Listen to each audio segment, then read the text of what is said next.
Ladies and gentlemen, welcome to Conestee Park, home of the Bob Jones University Bruins. Tonight's game features the Brevard College Tornadoes and your Bob Jones University Bruins.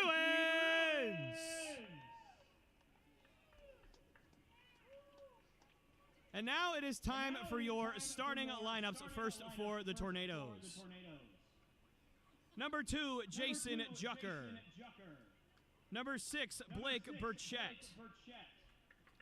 Number 15, Logan Clark. Number 26, Cale Ayler. Number 19, Frankie Vasquez. Number 12, Peter Famero. Number 16, Tristan Robinson. Number 31, Ryan Lehman. And number 9, Jack Atkinson. And on the mound for the Tornadoes, number 27, Aiden Petty. And now it's time for your Bob Jones University Bruins starting lineup. Batting first, playing right field, number 36, Colby Hogan. Batting second, playing center field, number 5, Riley Ramsey. Batting third, your designated hitter, number 38, Cole Pearson. Batting fourth and behind the plate, number 12, Daniel Barcina. Batting fifth, playing shortstop, number 9, Conley Burke. Batting sixth, playing first base, number 20, Shane Perush. Batting seventh, playing second base, number 1, Chad Bain. Batting eighth and playing third base, number 29, Daniel Wood. Batting ninth and playing left field, number 2, Zay Burand. And on the mound for your Bob Jones University Bruins, number 33, Nick Cortez.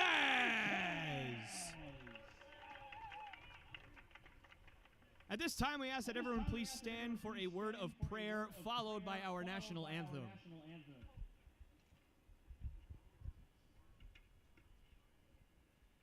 Father God, we thank you for this day, and we thank you for allowing us to worship you through the avenue of sports. We thank you for allowing everyone to travel here safely today, and we ask for the continuing safety of all of our athletes, coaches, officials, and spectators during this event. May we worship you in everything we do. In Jesus' name, amen.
All right, everybody, welcome to Conestee Park for this game between the Brevard College Tornadoes and, of course, your Bob Jones University Bruins. I am your resident PA man, Tyler Lopes, on the call for you tonight. You just heard the starting lineups for both teams just a few moments ago. Hopefully you guys were able to stick around for that as we're going to get underway here momentarily. But Nick Cortez on the mound here for the Bruins. Not your normal Friday Night Lights starter, as usually that spot belongs to Henry Wallach, but not tonight. Nick Cortez getting the nod for today's start,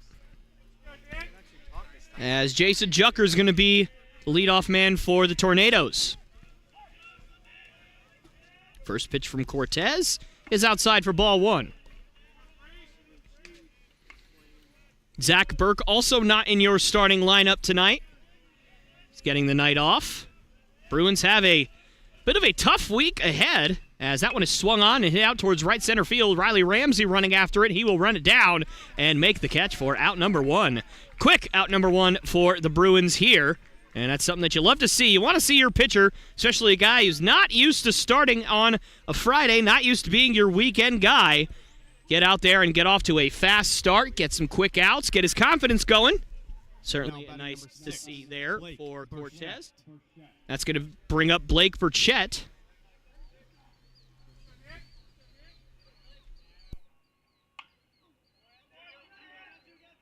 And that one's going to be floated down the right field line, and that's going to drop in no man's land. That's going to be a base hit for Burchett. And we will have our first base runner of the evening. Nothing Cortez could do about that one. Pretty soft contact there, but unfortunately, nobody there for the Bruins to capitalize on it. And that is going to bring up Logan Clark. He is out in left field for the Tornadoes today, and that one is outside for ball one.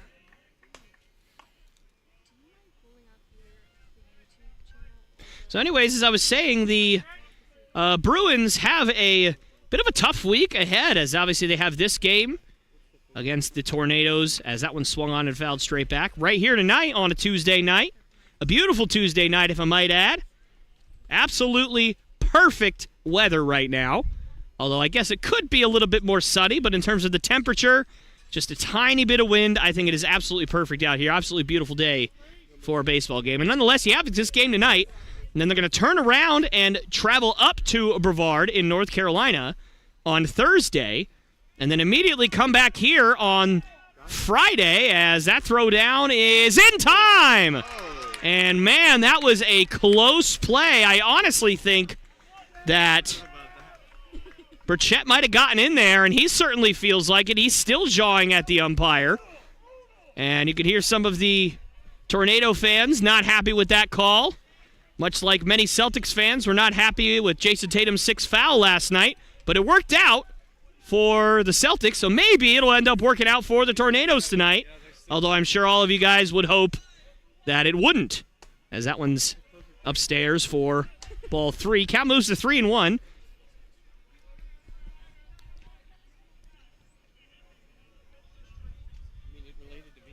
But anyways, yeah, brutal schedule this week for the Bruins. Playing tonight, as that one's outside for ball four. That'll be a walk with 2 outs here. As obviously you're playing tonight and then traveling on Thursday and then immediately traveling back Thursday night and playing again the next day. And taken from somebody who has done that, who has had that schedule before, that is not an easy trip on your knees. It's not an easy trip on your hamstrings or your back. Guys might be sore. And I would say guys definitely will be a little more sore, as Barcina can't get that one, and the runner actually slid, and I think if he hadn't slid, he might have had a chance to take third there, but obviously was not aware of the pass ball there. Cortez really just firing the ball into the dirt right now a little bit. Overextending himself in terms of his backside. Trying to follow through maybe a little bit too much. Honestly, that is a symptom of maybe trying to be a little too fine out there. thinking a little bit too much, trying to paint the perfect pitch.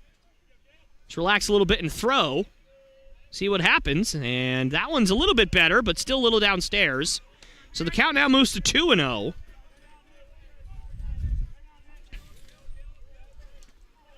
On Cale Ayler.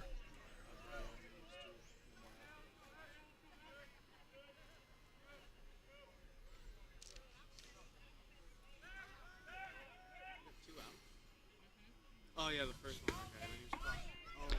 And a throw down to third, but this time the runner gets in no problem. And so another stolen base. The Tornadoes being very, very aggressive here in the early going. And if it's going to work, then you might as well keep on doing it. Obviously, the one caught stealing already, but that one was definitely worth an argument in terms of whether he was actually out or not. And Cortez fires his 3-0, and that one's also in the dirt. So 2 straight walks for Cortez. And I hope to see him take a step back here, try and relax, try and regroup, because the Tornadoes are threatening here in the top of the first. Now batting number 19, Frankie Vasquez. That's going to bring up Frankie Vasquez, who I believe is playing third base tonight for the Tornadoes. And a move over to first, and a good one, and a close play over at first. Thought for a second he might have had him, but the runner dives back safely.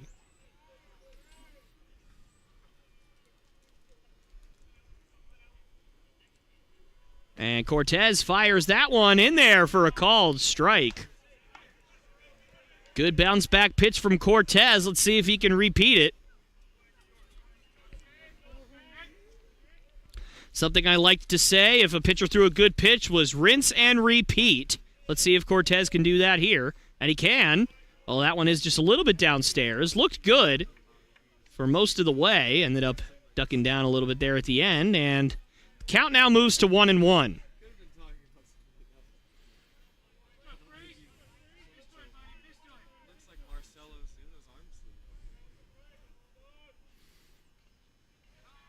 And that one is in there for a called strike, too. And Vasquez not happy, and the umpires already having trouble with the Tornadoes here. And it is only the top of the first, so we will see how that kind of develops.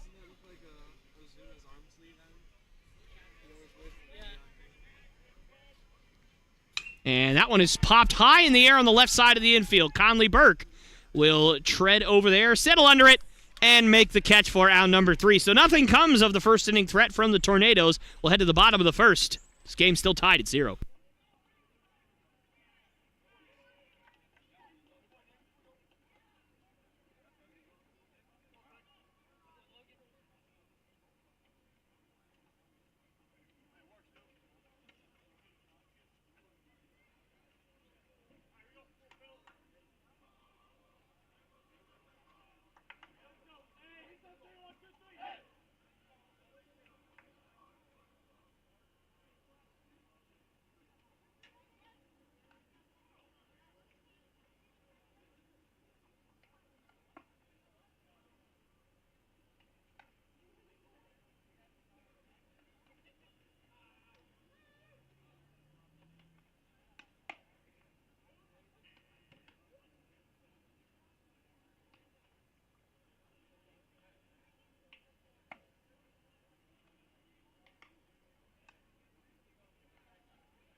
Now batting for the Bruins, number 36, Colby Hogan.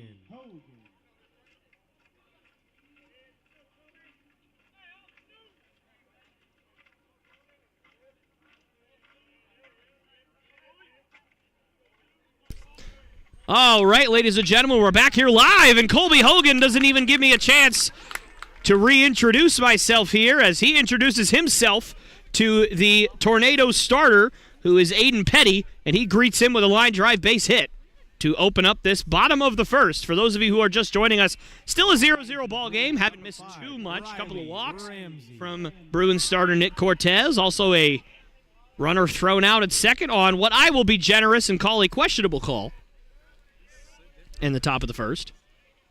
And that one inside for ball one to Riley Ramsey.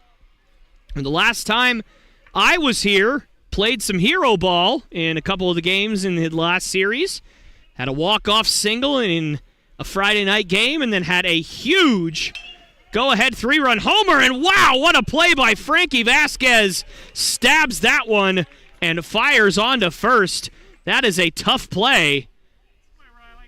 And it's hard to miss him with that arm sleeve out there. And he said, hello, I'm here, with a fantastic play at third base.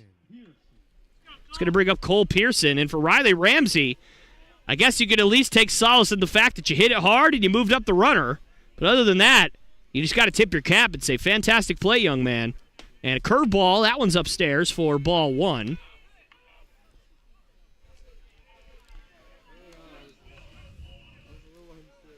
So the Bruins being very aggressive early on, attacking the zone at the plate. That one's upstairs. We'll see if they continue that trend. That's been something that I know Coach Castillo has wanted to work on all season long, getting his guys to be more aggressive early in counts and attacking when the ball is in the zone instead of taking.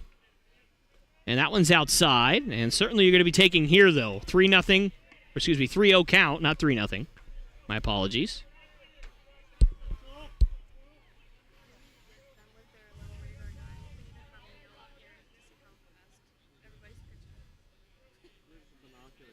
And the 3-0, that one is in there for a called strike. And Pearson started walking. I know that didn't look like a ball, but I feel like the umpire, he does take a little bit of time to make his strike calls. Cole Pearson probably just not used to that. And the 3-1 is ripped down the left field line. Will it stay fair? Yes, it will! Just tucked inside the line. Cole Pearson putting his head down and running to second, and what a throw! And he is out at second base. A fantastic throw by the left fielder. That would be Logan Clark on an absolute frozen rope. Gets the hustling Cole Pearson, but an RBI, what will go down as a single for Cole Pearson, and that's going to make this game 1-0. And now Daniel Barcina will bat with nobody on and 2 outs. And that one is ripped down the line, and that's going to stay fair. Daniel Barcina jumping all over the first pitch, and the right fielder's going to put his hands up and say he lost that one. So Daniel Barcina will have an automatic double. And as I said earlier on, these Bruins are really attacking the zone right now, and what I mean by that is, of course, attacking early in the count, fastballs, off-speed pitches in the zone, what have you. It doesn't matter. The Bruins are all over it right now. That's going to bring up Conley Burke. Let's see if he can keep that trend going. Every single player on the Bruins, every batter has hit the ball hard so far, which is kind of strange as that one's in there for a called strike, considering they have 2 outs right now and have only scored 1 run, and they're only on their 5th batter. Kind of weird to see every single person hit a ball hard and have it not wind up in at least having a few more runners on base or maybe even a few more runs in general. But that's just the game of baseball for you. And the 1-1 count here to Conley Burke. That one's well outside, and a fantastic stop by the catcher to even keep that one somewhat in front of him, but he could not track it down in time to get the runner of Daniel Barcina trying to take third base. So now another possible run for the Bruins just 90 feet away. And a 2-1 count here to Conley Burke. And he checks his swing, but that one's in there for a called strike anyway. So a 2-2 count here on Conley Burke. Can the Bruins capitalize here for another run? And a swing and a ground ball to short. He will fire on to first, and a good throw will get Burke for out number 3. So a runner stranded on third, but the Bruins strike first here at Conestee. And we'll head to the top of the second inning. Bruins up 1-0.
Now batting number 12, Peter Fumero.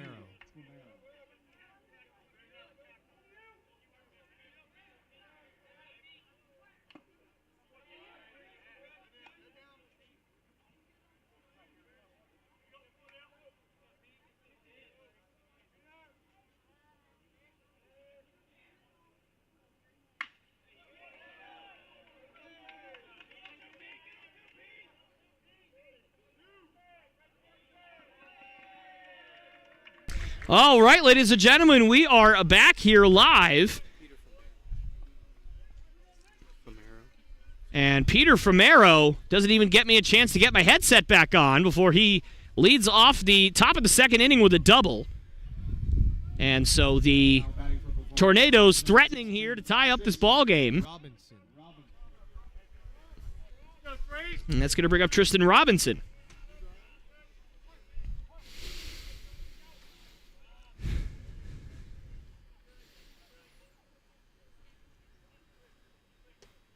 And that one's upstairs for ball 1. And just in case you are just joining us, the Bruins striking for 1 run in the bottom of the first inning on an RBI single from Cole Pearson. Every single batter on the Bruins hit the ball hard, and a move over to second and another close play, and he gets back safely. Just barely makes it back in safely, but it looked like he certainly made it.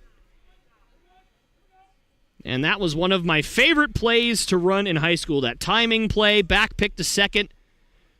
Seems like it wouldn't work a lot, but in high school at the very least, it actually probably worked about half the time that we ran it with the second baseman covering. For whatever reason, the runners just kind of got a little too antsy, a little too aggressive, weren't paying attention, what have you. It doesn't really matter. It worked.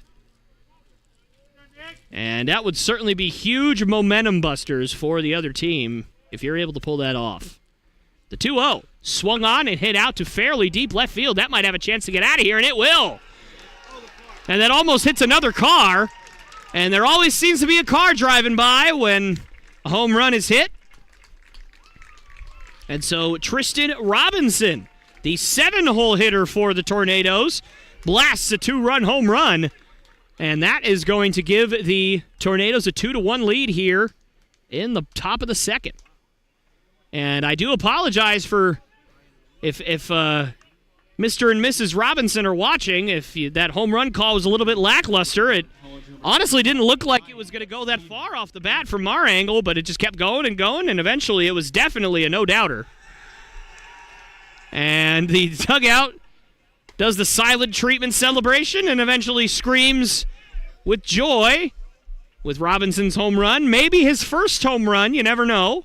And if it is, congratulations to him. Certainly a huge accomplishment if that were to be his first home run. And for Cortez, you got to bounce back here as you got 9 innings to play, as that one's in there for a called strike. And you've already seen that the Bruins are going to be aggressive. They're going to hit the ball today, at least early on. So I think you can brush that off and know that you're going to get some more runs today if you're the Bruins. So just to bounce back, keep throwing strikes. And it looks like Cortez is doing that right now as the count moves to 1-2. I wanted to take a second and thank all you guys for joining us here, whether you're watching on Facebook Live or on YouTube, whatever the case may be. Thank you so much for taking some time out of your night and joining us here at Conestee Park, even if it is virtually. Although I will say you are definitely, as that one's popped high in the air and off to the right, out of play, definitely running out of chances. There's only 2 more home games, as far as I know, this year at Conestee Park. And that will be this upcoming Friday and this upcoming Saturday, which I believe is the 29th and the 30th, if I am not mistaken, of April. As that one is chopped over to third. Could be a tough play for Daniel Wood. And a close play, but he is out. And a nice play from Daniel Wood.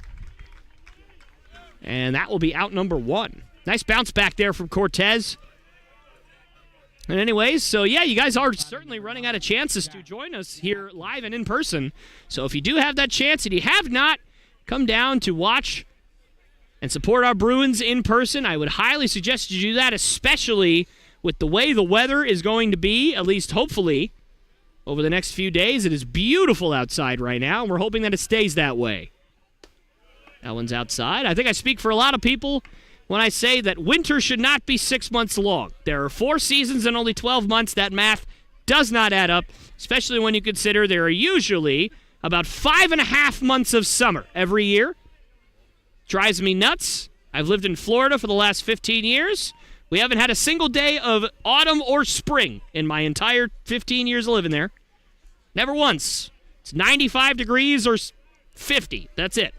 And the 50 happens about 3 days. So it's 95, basically, all year round, as that one is inside, and that drills the number 9 batter, who is Jack Atkinson,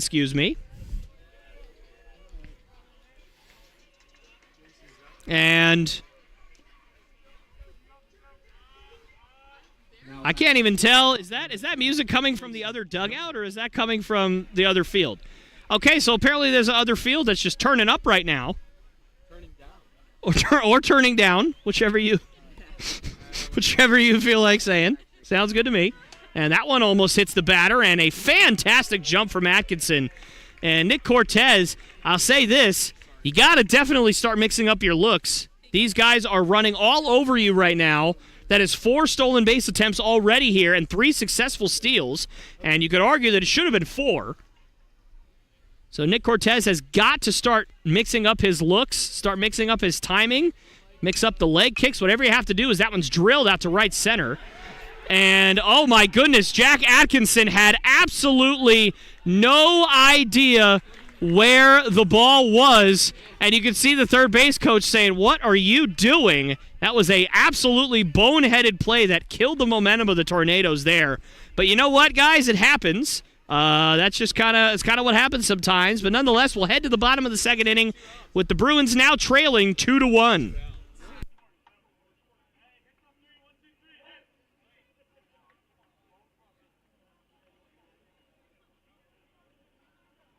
Fans, this is just a reminder to return all foul balls to the nearest dugout. Return all foul balls to the nearest dugout.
Now batting for the Bruins, first baseman number 20, Shane Perouche.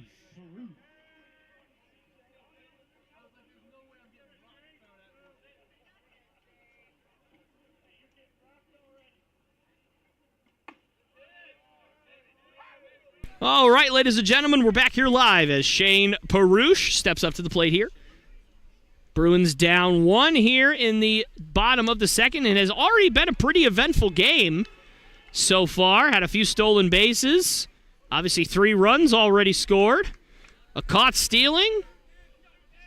And a base runner.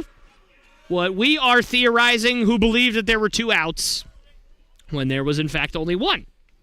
But that happens. Sometimes you lose track of how many outs there are. I know that better than a lot of people. Those who know. Those who don't need to.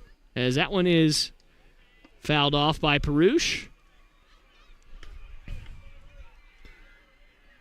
And Aiden Petty has honestly looked pretty good. He's been filling up the zone, but the Bruins have really just been all over it so far. But you certainly can't say that he's afraid to go after guys, because he is not. He's been going after every batter he's faced so far. And the 1-2. Another curveball just misses. That's a great pitch right there, but it did look like it wrapped around the plate a little bit. Count moves to 2-2.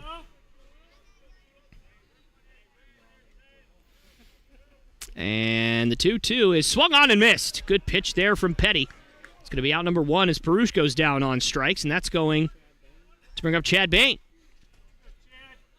Now stepping to the dish for the Bruins, second baseman number 1, Chad Bain.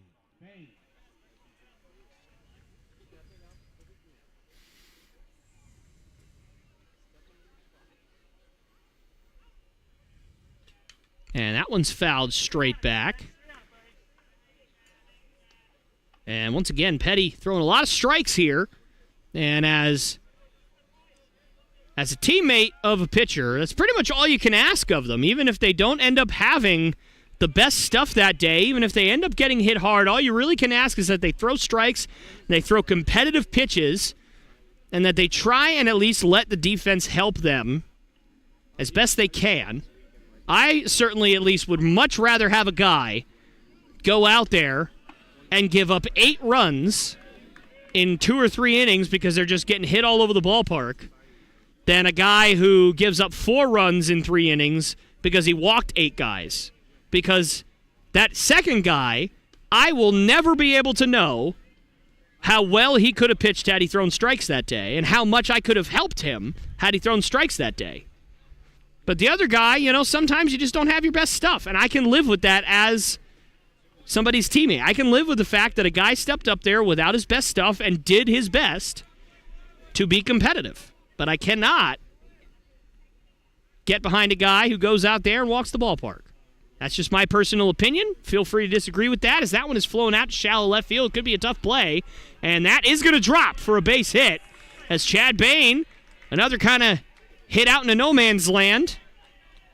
And Chad Bain gets aboard here with a 1-out single. It's going to bring up Daniel Wood, who made a nice play at third on a high chopper. Had to throw on the run, made it look nice and easy. A couple of really nice plays from each third baseman here so far today.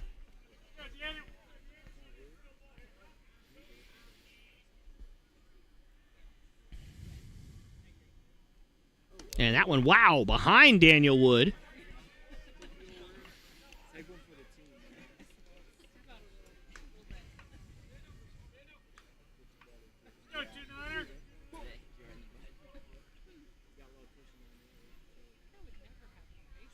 And the 1-0 as Chad Bain takes off, and definitely a protective swing, and Petty could not get a hold of the easy grounder there. And man, Petty's going to be kicking himself for that one. That's about as easy a ground ball as you're ever going to get. And he just definitely was trying to throw it before he caught it, and it happens. But certainly he's going to be kicking himself later for that, especially if the Bruins are able to capitalize with some runs here. It's going to bring up Zay Brandt, the number 9 hitter for the Bruins.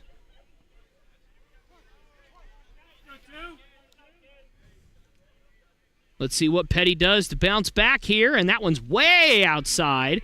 Great stop there by the catcher for the Tornadoes.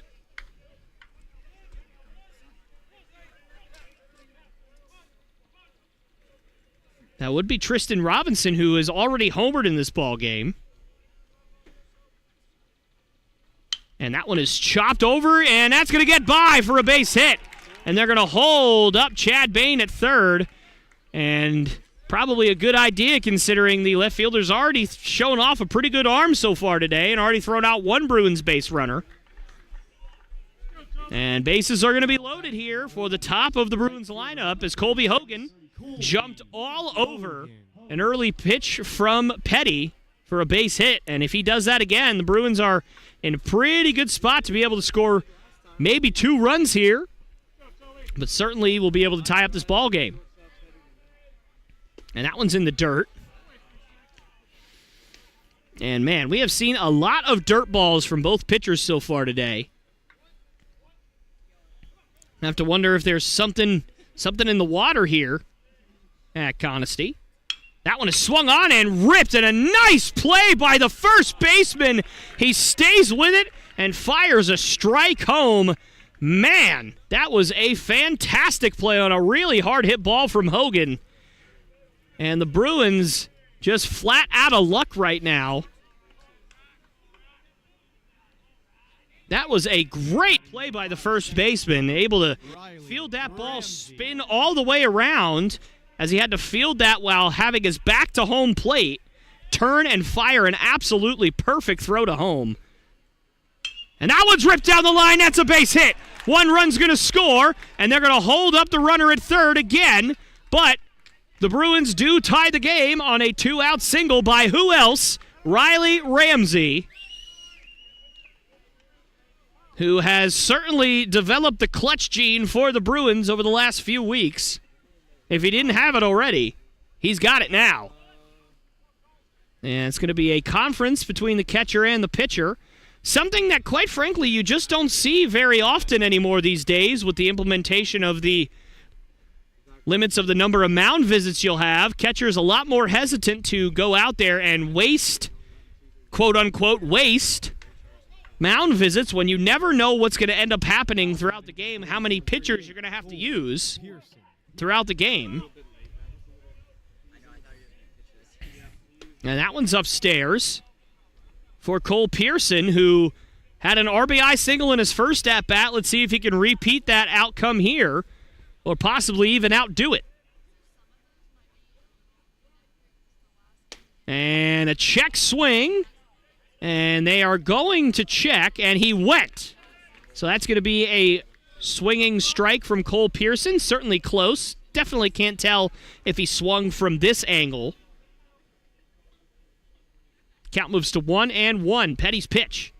Curveball, nice one in there for a called strike, and the Bruins 1 strike away from leaving them loaded here, and Petty 1 strike away from getting out of this jam with only 1 run given up. Let's see if he can do it. The 1-2. He can! Pearson chases out of the zone and leaves them loaded, but the Bruins do tie it up here, and we'll head to the top of the 3rd inning. And the Bruins and Tornadoes all locked up at 2.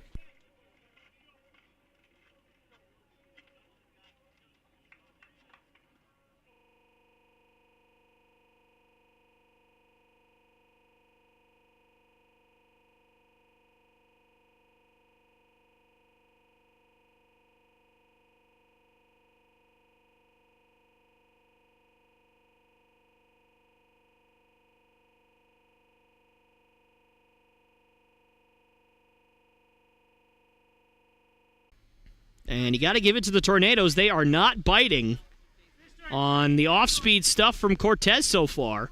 Being very patient at the plate, late in counts. The 2-2. In the dirt again. And that's going to bring up a full count here.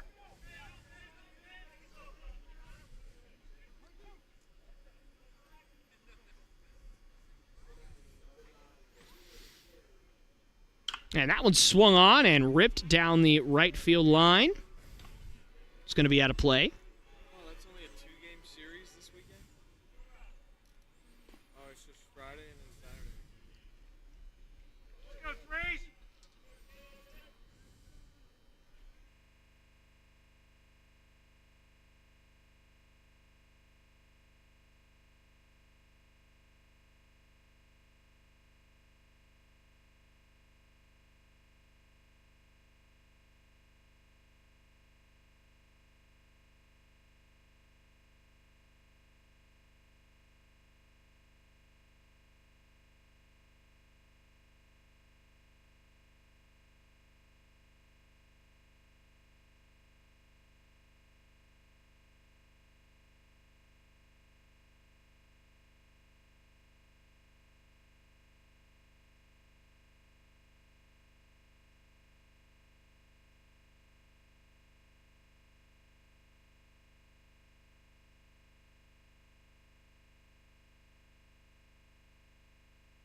So Nick Cortez, coming into this game, has just 8 appearances on the season and only 10 innings pitched. So it is definitely interesting to see him getting the start here. And quite frankly, hasn't been very effective when he's been out there.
Either a ERA over 17, although even with a mediocre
as Marcina takes a big swing at that one, doesn't connect.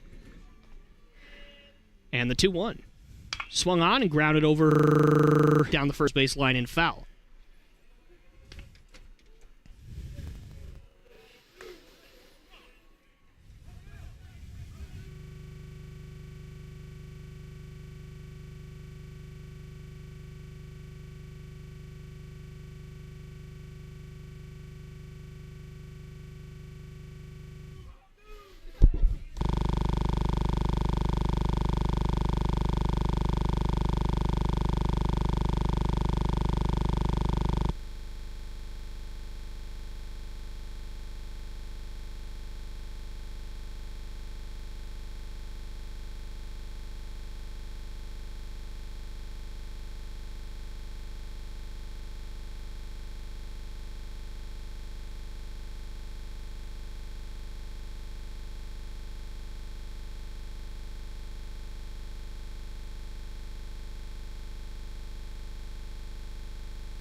Now on to pitch for the Bruins, number 6.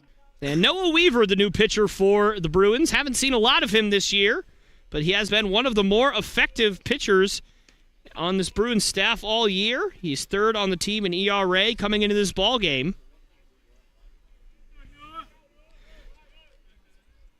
And obviously with your two guys ahead of you being Josh Legnard and Henry Wallach, you've had yourself a heck of a year, considering how well those two guys have pitched this season.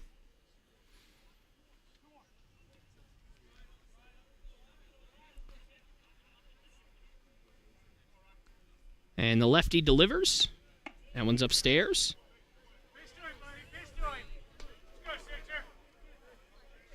I will say Noah Weaver does only have 3 appearances on the season. But he has thrown 8 2/3 innings in those appearances, so he's used to getting a little bit of legwork out of his appearances. That one's in there for a called strike.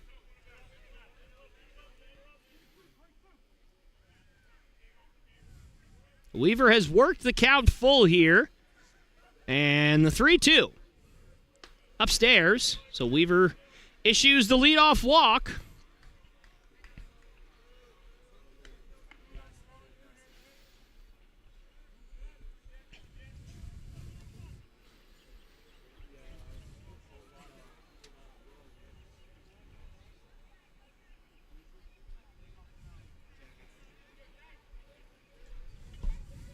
He's going to bring up Jack Atkinson.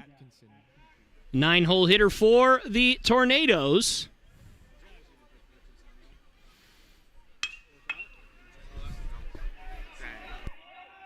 Walker, and that one's hit out into the gap. And they're going to wave the runner around, and he's going to score with relative ease, not even a throw.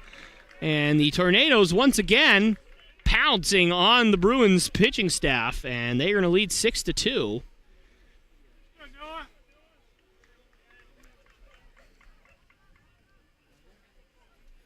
It's going to bring up the leadoff hitter for the Tornadoes now, in the form of Jason Jucker. Now batting shortstop, number 2, Jason Jucker.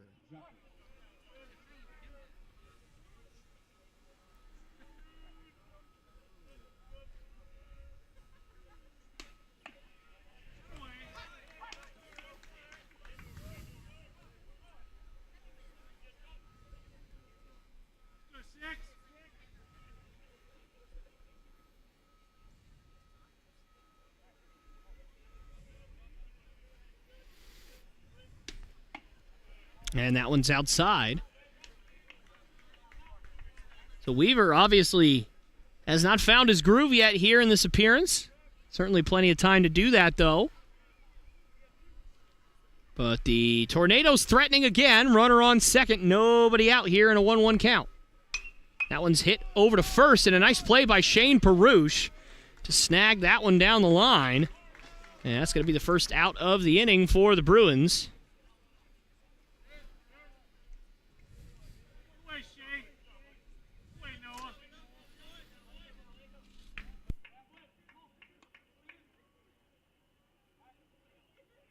Now batting number 6, Blake Burchett.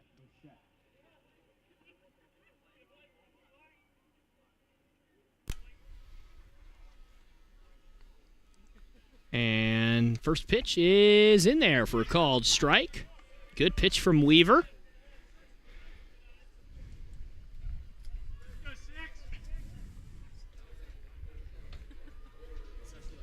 Blake Burchett stepping up to the plate here for the Tornadoes in the 0-1, excuse me, as that one is outside for ball 1. And even though the scoreboard doesn't say it, there is one out, which means ones are wild here at the ballpark. Enjoy it while it lasts, because it only lasts one pitch. And that pitch is swung on and fouled straight back to the right. I guess that doesn't really make sense. Fouled off to the right. Straight back to the right doesn't make sense, but you guys get the point. It's fouled off. That's all you need to know.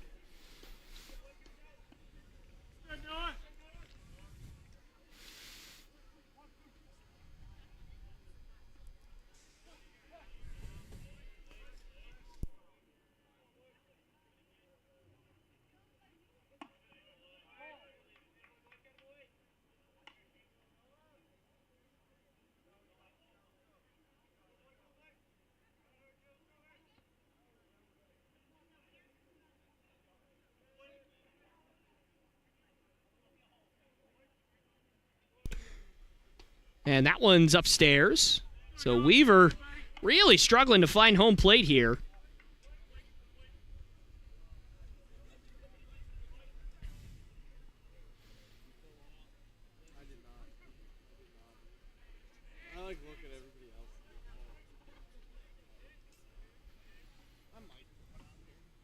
And that one just misses outside, and another walk for the Tornadoes.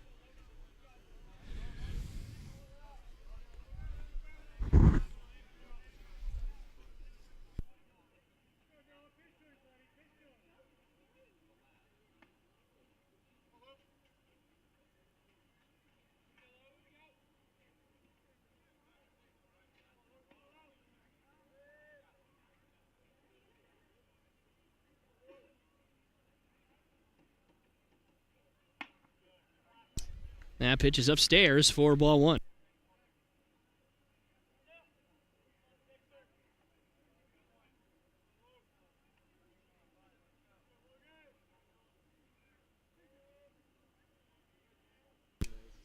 And the 1-0 is outside, and the throw down to second, and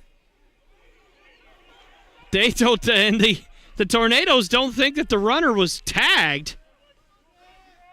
And the umpire disagrees, and I'm not going to lie, I'm not sure he was tagged. He might have been, but I'm not sure he was tagged.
Certainly a great effort there by the runner. But to add on, make this a 6-2 ball game as we head to the bottom of the fourth.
Now batting for the Bruins, third baseman, number 29, Daniel Wood.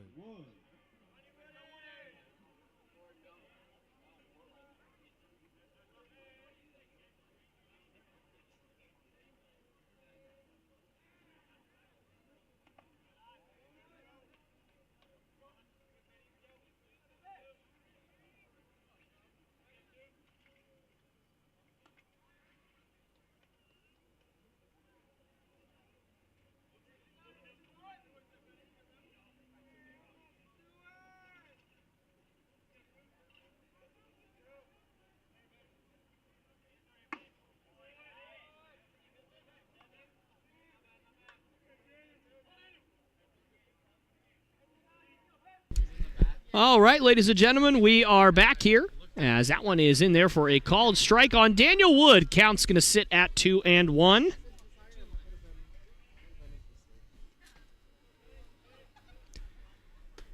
And that one swung on and missed for strike 2. Bruins down 6-2 here as we are entering the bottom of the 4th. Still plenty of time left as Wood fouls that one down the third base line. As the third baseman gets rid of that one, tosses it over towards his dugout.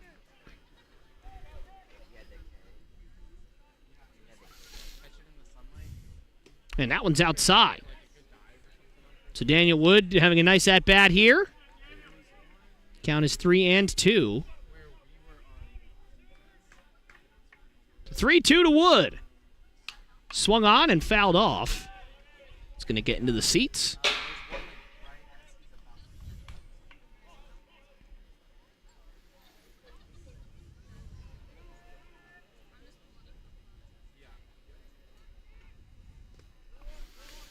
And that one gets away from the catcher, and the catcher can't find it. Let's see if Wood tries to go for 2, and he will not.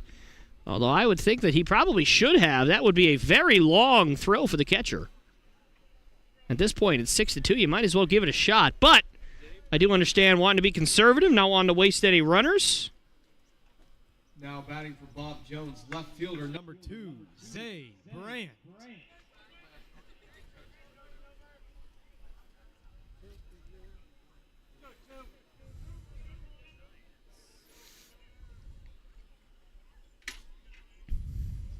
And that one gets away, so Daniel Wood able to take second base anyway. And he's going to turn it, he's going to head for third. Will he make it there? Yes, he will! Aggressive base running from Daniel Wood as the ball greets him at third base. And Wood not being as aggressive on that ball that got away from the catcher, being very aggressive on that failed pickoff. So it works out for the Bruins either way. As now, Bruins have a runner just 90 feet away as they look to chip into this lead here in the 4th. That one's up and in to Zay Brandt.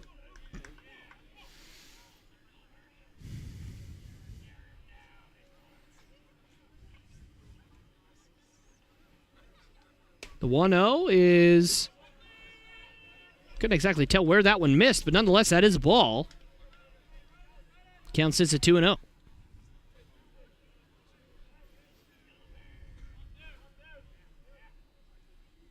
The 2-0. Inside, count moves to 3-0.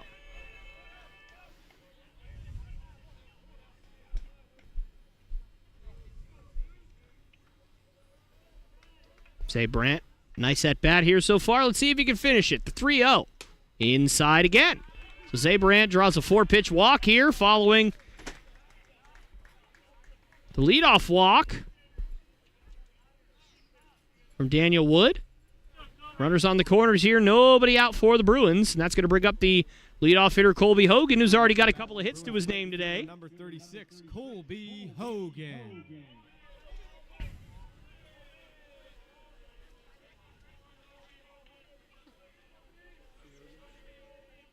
And that one misses.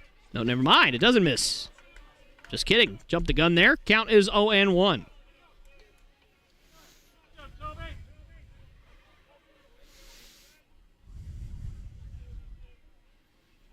The 0-1. Outside. Count moves to 1-1.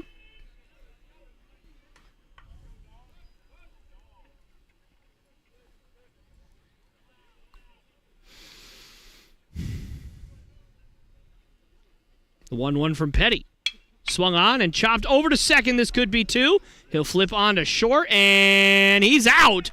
Close play at first. That is a double play, but the run does score. But I'm sure for the Tornadoes, you're willing to give that up in a 3-run, or was a 4-run ball game, now a 3-run ball game. It's going to bring up Riley Ramsey with nobody on and 2 out. Center fielder number 5, Riley Ramsey. And you want to mitigate a guy and his ability to get runners home, just face him with 2 outs and nobody on, and you got a pretty high chance of doing that. That one's outside.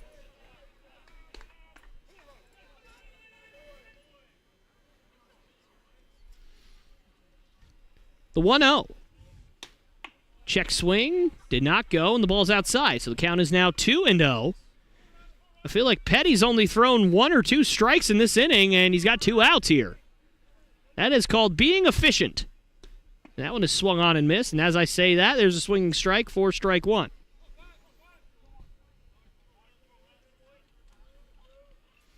The 2-1.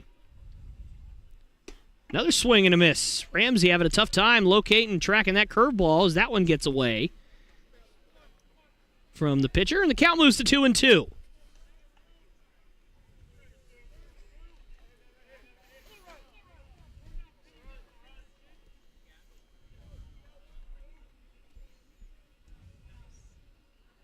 That one is way outside and also in the dirt. Count moves full. Petty in danger of walking his 3rd batter in this inning, although it has not come back to haunt him, as he's also 1 strike away from getting out of it. That one is swung on and hit out towards fairly straightaway center. The center fielder takes a couple steps in and makes the catch for out number 3. So a couple of walks, and the Bruins can't capitalize here in the bottom of the 4th. We'll head to the top of the 5th. Bruins still trail 6-3 as we head there.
Now batting for Brevard College, first baseman, number 26, Kale Ayler.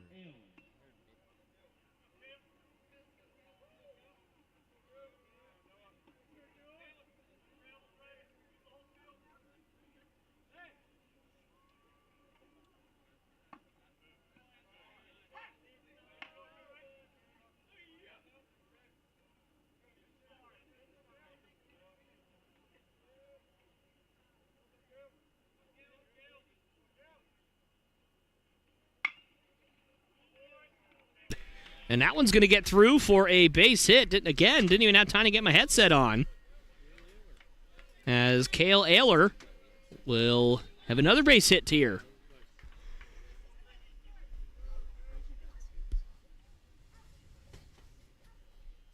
It's going to bring up the catcher, Frankie Vasquez. Vasquez, of course, homered in the 3rd inning along with his teammate Kale Ayler, excuse me.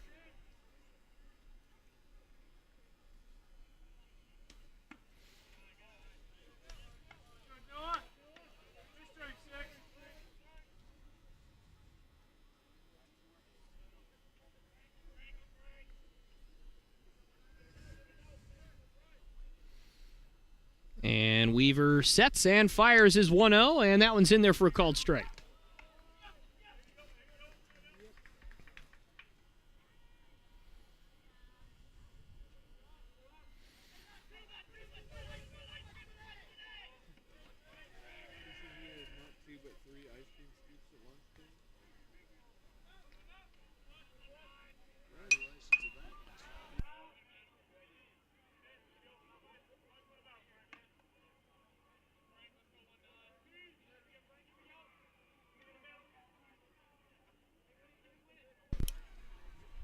my buddies just text.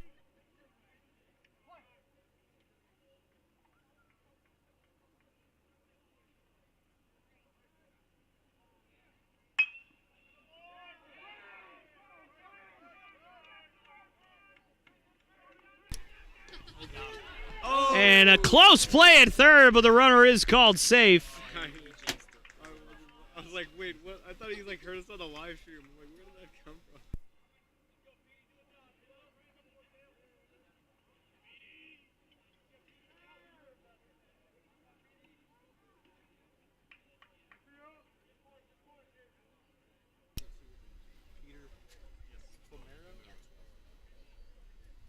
So once again, the Tornadoes threatening here in the top of the fifth, and I feel like I've said that quite a bit today, as I don't know if it's been every inning, but it's been close to it that the Tornadoes have scored, and they, of course, are threatening to score again here as that one is fouled off straight behind us.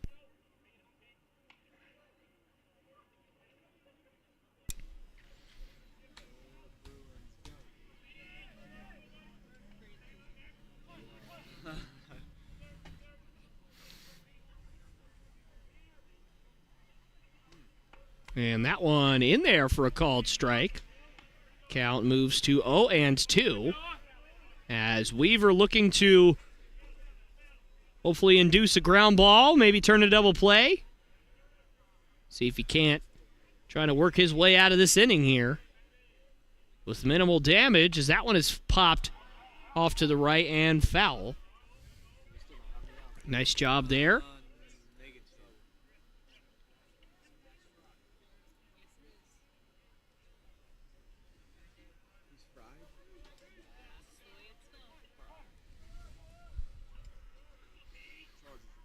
Another 0-2. Swung on and hit right back up the middle for a base hit.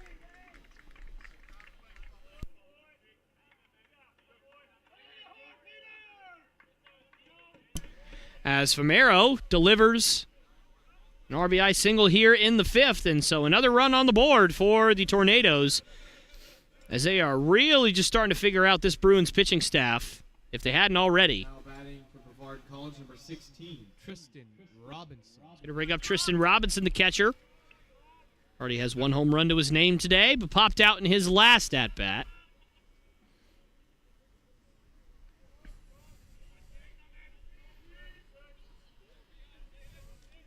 It's very nice to see the sun setting here on Conestee Park. I feel like the last bunch of times we've been out here, it's just been cold and cloudy and messy and cold. And did I mention cold? It's been cold. So it's nice to see sun able to set. Not a lot of cloud coverage for the sun right now, as that one has flown out to fairly straightaway central.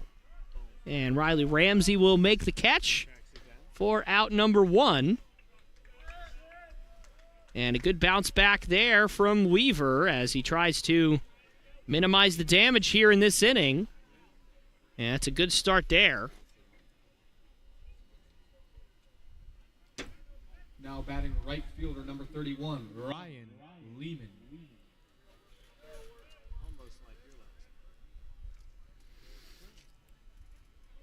It's going to bring up Ryan Lehman.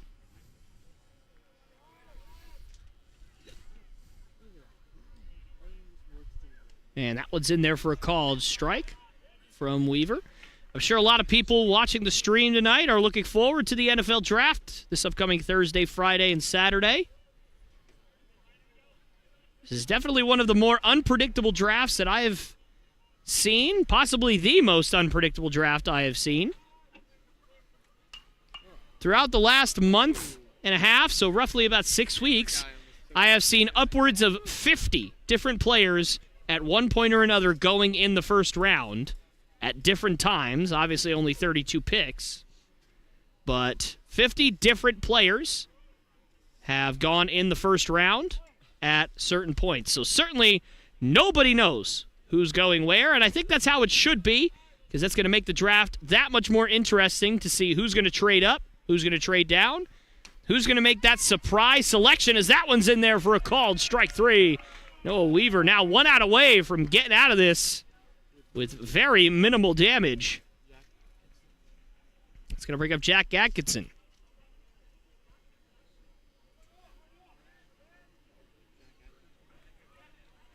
Now batting for Brevard, center fielder, number 9, Jack Atkinson.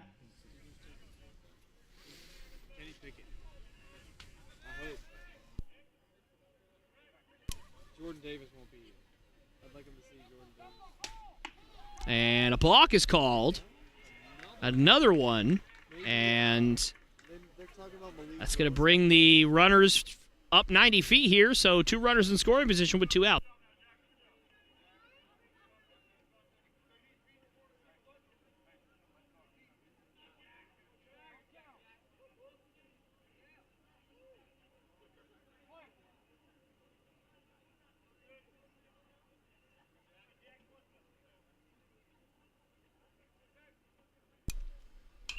Still the number 1 corner. And pops that one high in the air, and that's going to get over towards our fans and out of play.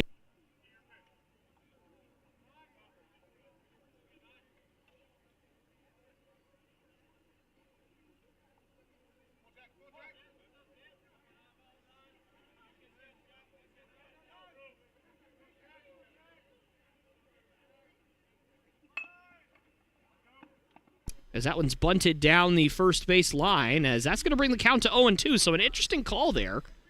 Certainly might work if you get that one down and steer it over toward the second baseman, but where that bunt was going to be, even if it was fair, I don't think that probably would have worked out for the Tornadoes.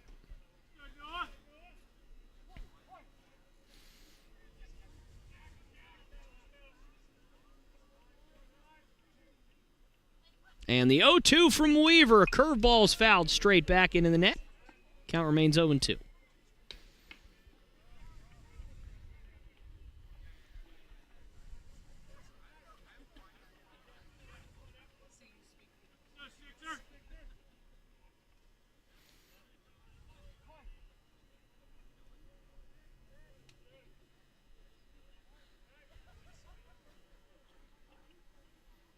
And Weaver, another 0-2. That one's popped high in the air, and that's going to get into the seats again. And that's going to bounce all the way back into the Bruins dugout, and a nice snag there. I couldn't tell who that was, but a nice play over there in the dugout. It was the manager, yeah. Jackson Dukeshire. Jackson Dukeshire, evidently the guy who caught it. Good for you, Jackson. Sign this man.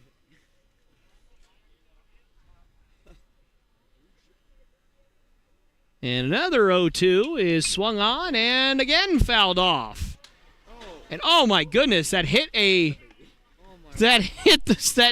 carriage where there are babies in the carriage, and I will say this, ladies and gentlemen, that's the best no-sell I've seen all year long. Those babies didn't flinch, blink, cry, pee, nothing. Nothing. Those babies are going to be WWE superstars one day. They're just going to be out there no-selling people. It's going to be amazing. And that one is absolutely smoked, but pretty much right to Riley Ramsey. He'll take a few steps back and make the catch for out number 3. So Luke Weaver. That is a pitcher for the Diamondbacks. Noah Weaver gets out of the inning here. And we will head to the bottom of the 5th inning. Bruins now trail 7-3.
Now batting for the Bruins, number 38, Cole Pearson.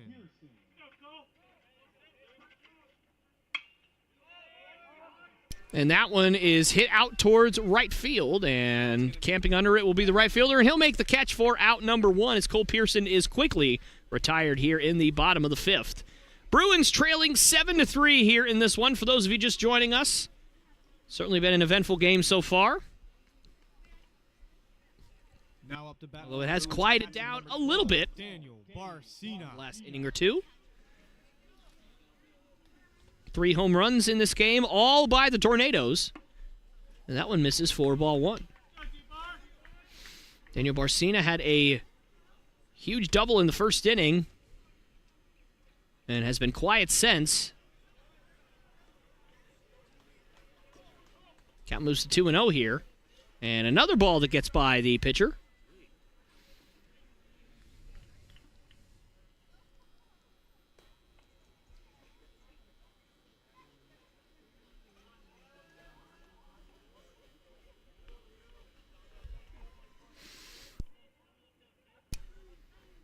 And that one just misses. Count moves to 3-0.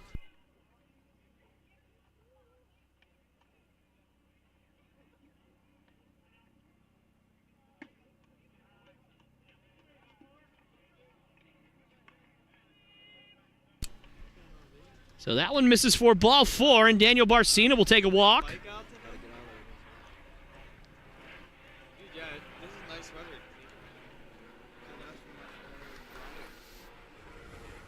Now batting for the Bruins, shortstop number 9, Conley Burke. So 1 out and 1 on here for the Bruins in the bottom of the 5th. First pitch to Burke is outside for ball 1.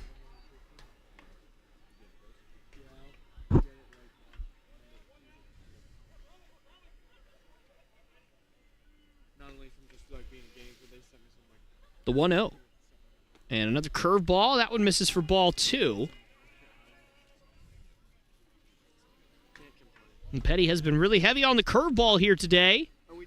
And it has certainly worked out for him more times than it has not. That time he misses with it. The 2-0. Outside again. And we've seen this from Petty. Strangely just loses the strike zone for a couple of batters, but eventually has figured it out pretty much every time. Obviously, he's given up 3 runs already, but the last few innings, he's really done a great job of stymieing these Bruins hitters, but that one's another 4-pitch walk there for Petty. And that's going to bring out one of their coaches. Obviously, I don't know if it's their pitching coach or their head coach. I assume it's the pitching coach. Doesn't appear to be taking the ball from him as of yet. And I don't see anybody moving out towards the field in the bullpen. There is somebody looking like at the beginnings of getting warm. As the umpire is going to walk out there and probably tell these guys that they need to hurry up, as umpires do after approximately 12 seconds of meeting. I was going to come, but I didn't know, if you guys had enough. I never understood that. I didn't know if you guys had enough. And Why I it work a little basically only takes about 10 seconds from the time that the coach gets out to the mound to when the umpire starts walking towards the mound saying, you know what, you guys have had enough time. You said hello. You've said do better. Now get back to the dugout because I want to go home. totally going to come, dude. And it's not just this umpire. It's every umpire, I feel like. It's just many, many umpires are very impatient when it comes to those, and I never understood it. Never understood it. Nonetheless, that one's inside for ball 1. That's my, I guess, little rant for the day. And the 1-0. That one swung on and hit very hard, but down the right field line and foul. And interested to see Peru swinging there after 2 straight 4-pitch walks. And obviously another ball, so that would have been 9 straight balls. Oh, it might have been French. And Peru swinging away. Luckily, it worked out for them. The 1-1. Curveball in there for a called strike 2. Shane Perush now down 1-2. Playoff games, the Cavs, got in again. No, Vikings.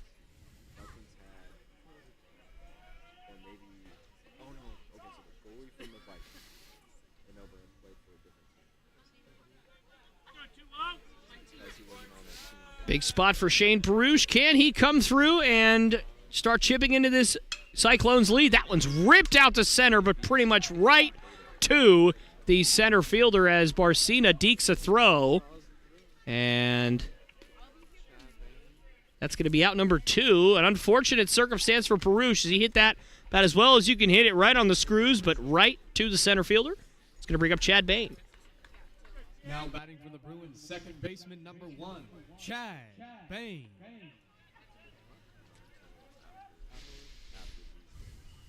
Oh, he's not going for regional. I heard like Jerry was going to He already did. And that one is swung on and missed. Bain didn't look like he was ready for that curveball. Looked like he was sitting dead red all the way. He was very out in front of that. A bit of a half-hearted swing as well. Count moves to 0-1. And that one's outside.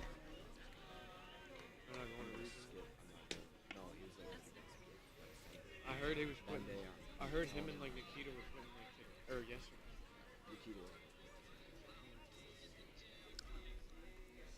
I heard like The 1-1. Swung on and ripped out to center field for a base hit. Will they send Barcina? No, they will not. And wow, what a throw from the center fielder, and a smart decision to not send Barcina. I was second-guessing that a little bit until I saw that throw. That was a beautiful one from the center fielder out there, and now that'll be bases loaded and 2 out. It's going to bring up Daniel Wood, who walked in his last at-bat and ended up advancing all the way to home. Daniel Wood. Scoring in his last plate appearance, but can he come through here for the Bruins? Bases juiced, 2 outs here in the bottom of the 5th. First pitch to Wood. Upstairs for ball 1. So you can come back and play as a grad. Yeah, I got you. I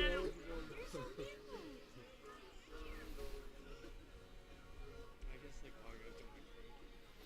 The 1-0. That's outside, and a throw back to third. And that is a great play by the third baseman to keep that one in front. Might have even had a chance to get Barcina should he have been able to get the tag there, but certainly at that point you're just wanting to keep that ball in front of you and prevent the run from scoring on a bad throw.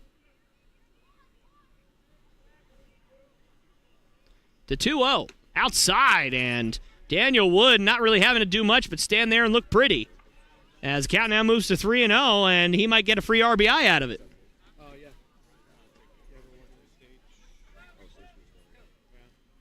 The 3-0 is outside, and Daniel Wood was very confident.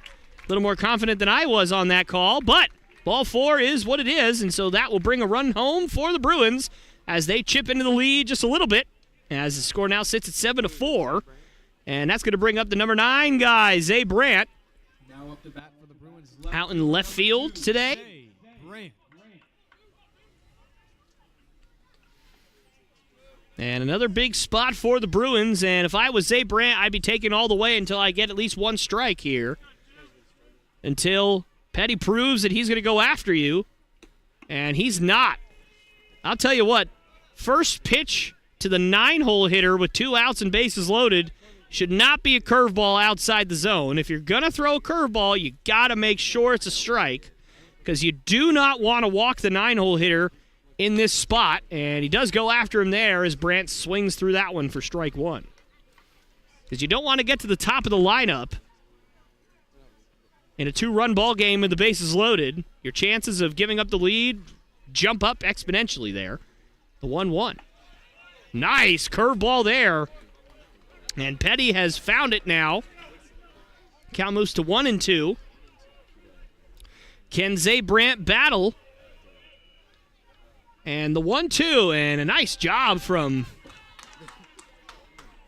Zay Brandt there, as some of our fans had to duck out of the way. That foul ball, not hit particularly hard, but still not a nice sight to see a baseball coming right at your face, no matter how hard it's coming. And the 1-2. In there for a called strike 3. Brandt could not pull the trigger, and Petty able to get out of it with just the 1 run given up. But the Bruins do strike for 1, and we'll head to the top of the 6th inning with the Bruins still trailing 7-4.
right, we are back here live as I believe the umpire is saying that hit the bat.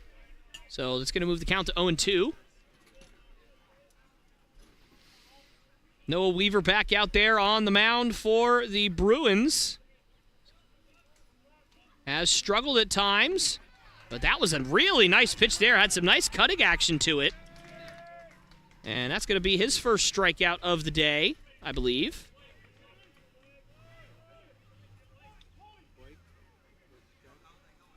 It's going to bring up Blake Burchett.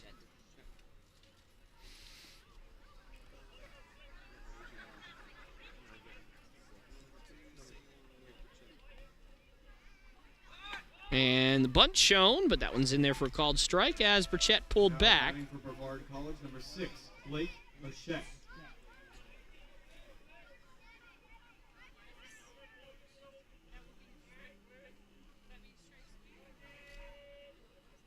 And that one is swung on and hit in between the shortstop and third baseman and Conley Burke with a beautiful play, but unfortunately Burchett just too fast. That's going to be an infield single all the way. Nice play from Burke, but just not able to get that throw there in time. Now batting for Brevard College, left fielder number 15, Logan Clark. We'll bring up Logan Clark.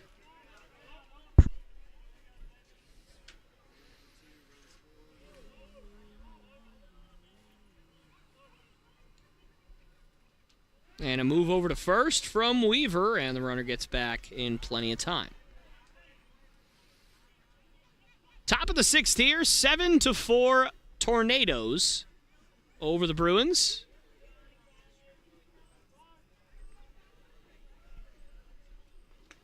And that one in there for a called strike.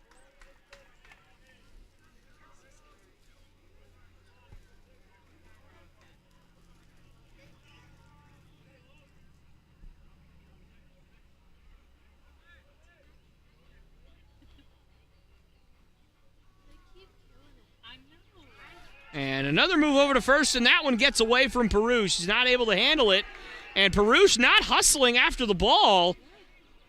And so the runner's going to get to third on that one. Not really sure why Perush stopped getting after that baseball. You're really banking on your right fielder being able to move, cover a lot of ground to get that one. And that could have cost the Bruins there as runner now moves up to 90 feet away from scoring here.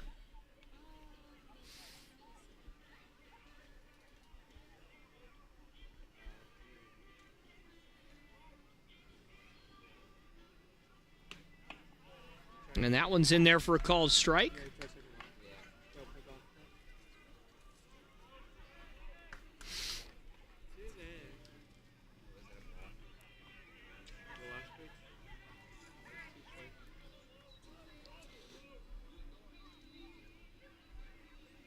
And that one's outside. So the count moves to 1-2 here.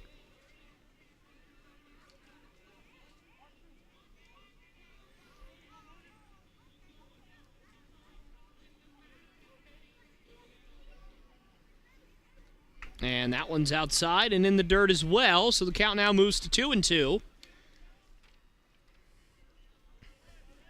As you know, Weaver would love a strikeout here. Put himself in position to get out of this inning unscathed. We'll see if he could do it here. The 2-2 from Weaver. Another curveball. That one's outside for ball 3. 3 straight curveballs, 3 straight balls. Count now moves full.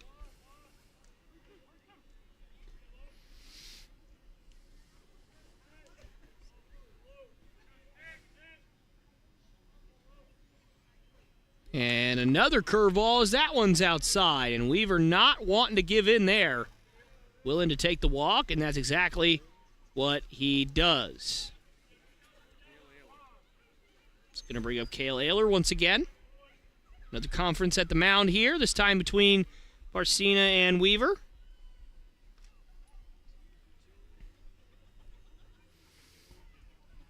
Pace has certainly slowed down here over the last couple of innings. A lot of action going on in the first few innings. Not as much action, but certainly I think the action's been pretty spread out, all things considered.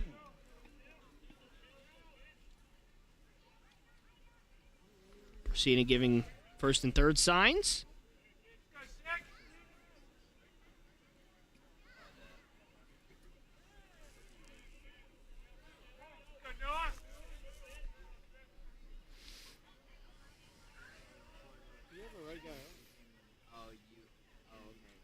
And the runner goes, and the throw down is not in time. That throw was wide to the left of Barcina, so that'll be a stolen base, but the runner does not advance, so double play is now out of the question, barring a line out of some sort or a runner being thrown out.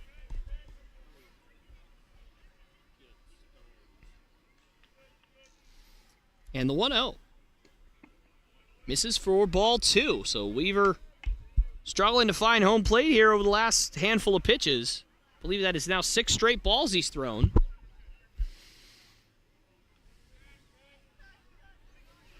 And somebody is getting loose in the Bruins bullpen. Still looks to be a ways away from being ready, though. That one is swung on and hit out towards right field. It's probably going to be deep enough to score the runner, but we will see. Colby Hogan makes the catch, and tagging from third is the runner, and he will make it. And so that's a sacrifice fly for Ayler, and that's going to bring the lead back to 4. Score now sits at 8-4, and that's going to bring up Frankie Vasquez.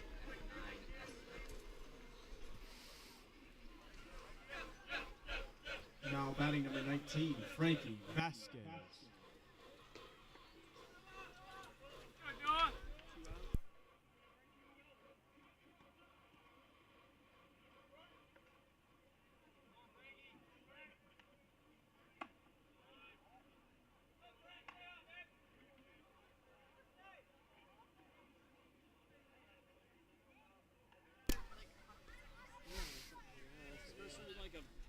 Fourth grade softball baseball game. We've got the full range. Maybe that's the explanation. Fourth grade is the next generation.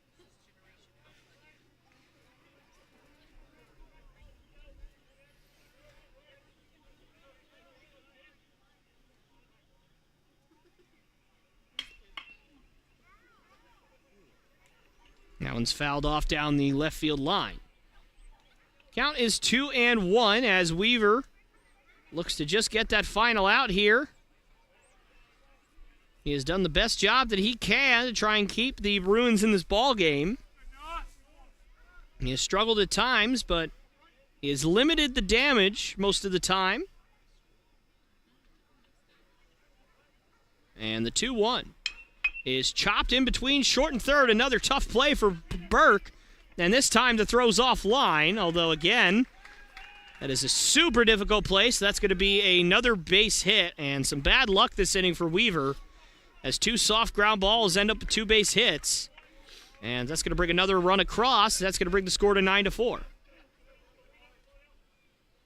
Now batting number 12, Peter Romero.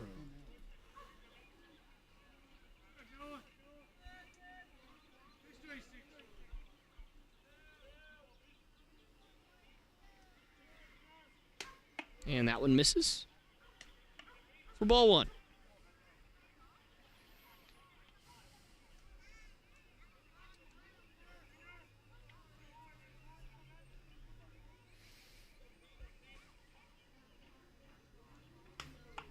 And that one is tapped down the first base line. That's going to be foul for strike 1.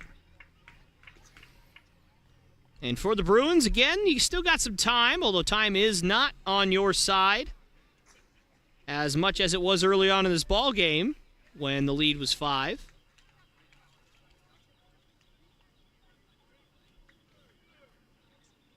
And that one's popped high in the air. It's going to get out of play off to the right. Count is 1-2. And the pace of this game has certainly come to a screeching halt As Weaver definitely takes his time out there. Nothing wrong with it.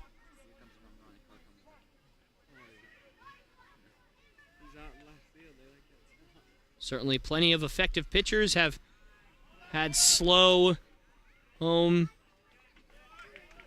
times there, as that one's popped high in the air and caught by Chad Bain at second base. But the Tornadoes do strike for 2 more, and we'll head to the bottom of the 6th with the Tornadoes now beating the Bruins 9-4.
And a bunt laid down from Colby Hogan, and that throw gets away.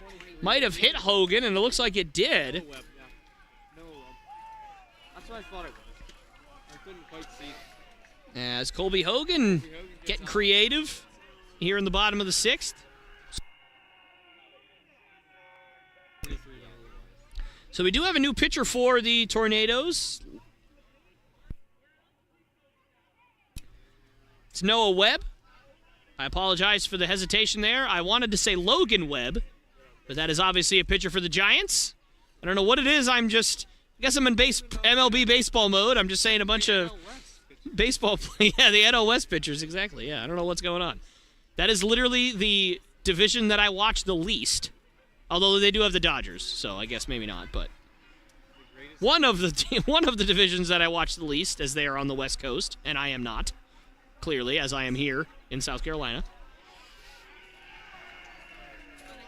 Runner interference? And oh my goodness, they're going to call the runner out. Yeah, it looks like it is runner interference. I don't know how in the world you make that call when he's running in the baseline, but obviously the umpire's determining that he was not running in the baseline. So a break there for the Tornadoes as that one is screamed out to center, but that's going to be tracked down, and he will make the catch for out number 2. And so 2 quick outs here, I believe, on 2 pitches. So hopefully Cole Pearson will be taking here. Designated hitter number 38, Cole Pearson.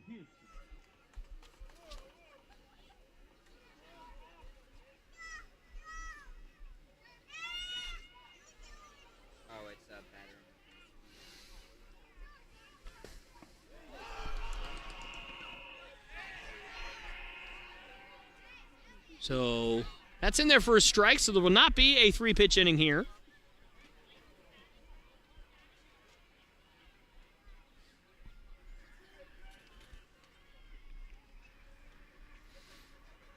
And the 0-1 is outside.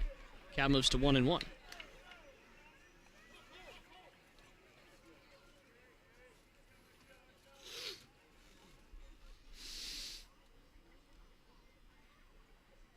And the 1-1 is in there for a called strike. Count moves to 1-2 now.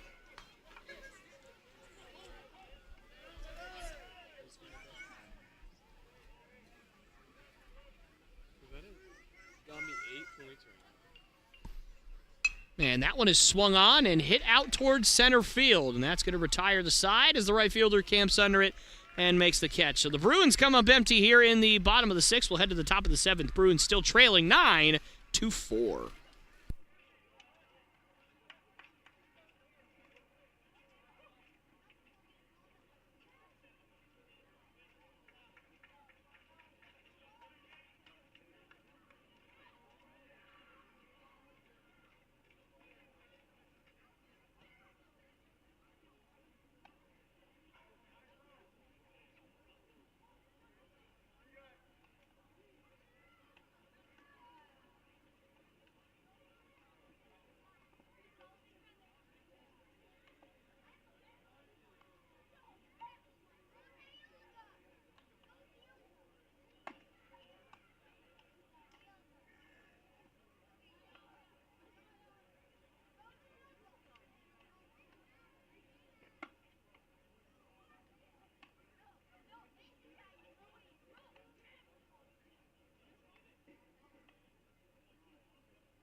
Now on to pitch for the Bruins, number 3, Daniel Williams.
Folks, we're back here live as the count sits at 3-1 as Daniel Williams, the new pitcher for the Bruins. That one's in there for a called strike. The count now moves full.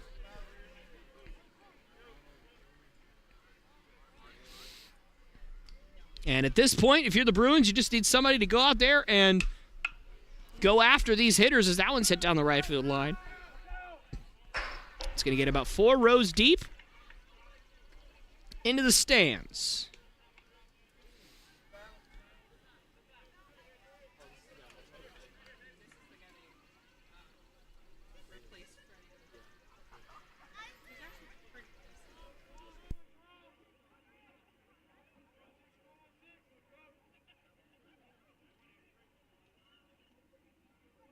And that one's hit up the middle, and that's going to get by the lunging Conley Burke for a base hit. So another leadoff runner for the Tornadoes. Now batting number 31, Ryan Lehman. It's going to bring up Ryan Lehman.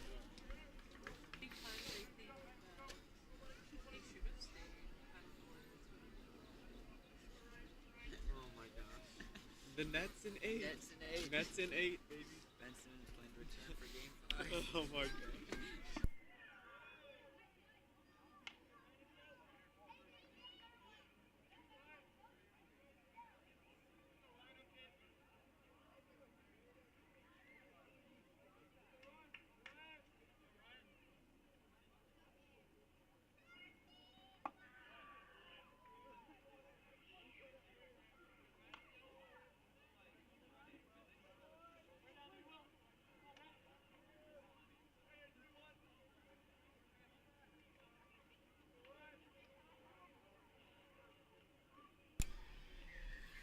And the 2-0 pitch is swung on for Conley Burke, and he's going to flip on to second very late. That was a poor decision, and Burke knows it.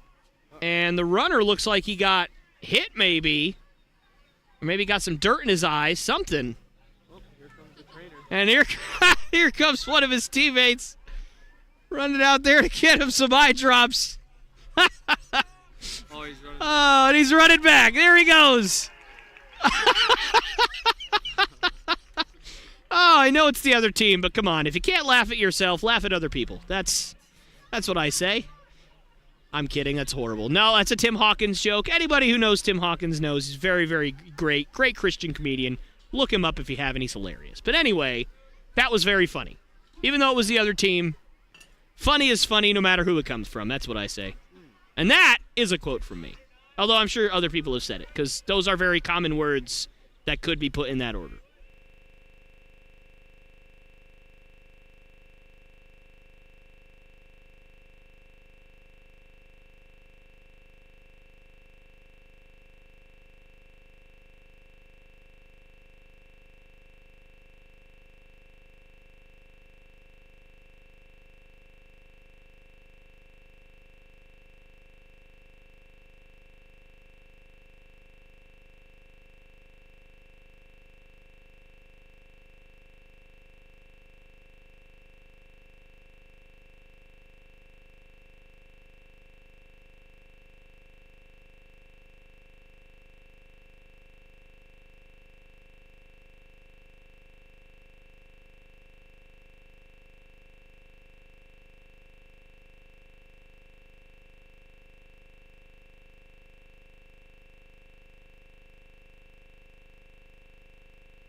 That one's in there for a strike. Jake Atkinson.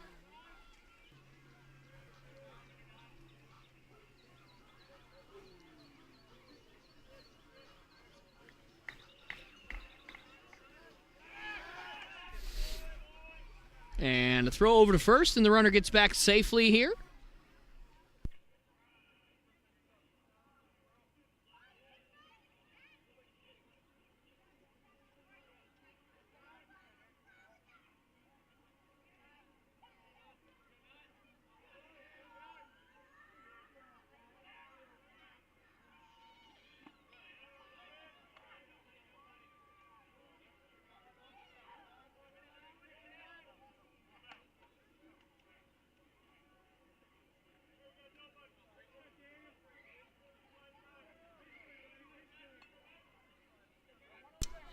So Daniel Williams really starting to struggle here, as he's in danger of loading the bases here. Full count.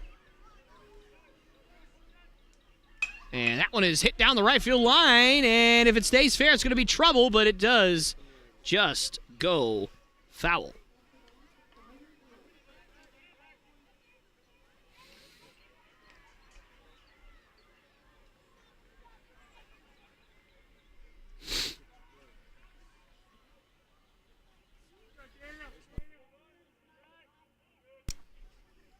Daniel Williams looking to put him away here on his full count pitch.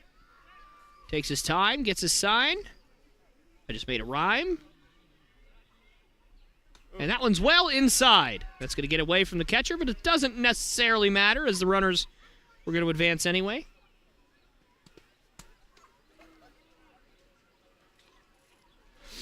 Jason.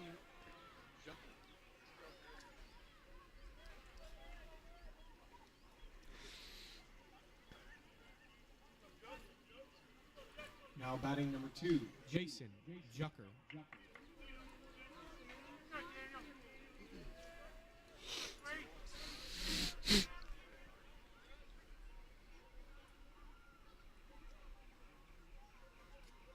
First pitch is in there for a called strike.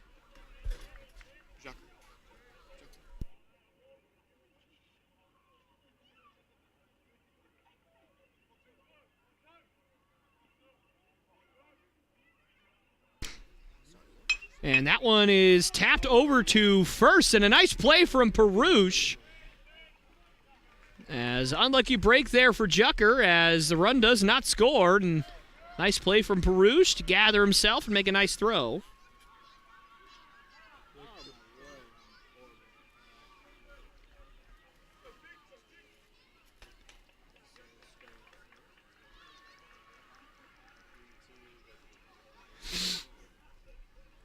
Now batting number 6, Blake Burchett. It's going to bring up Blake Burchett. And it looks like a pinch runner, perhaps. At first base, maybe.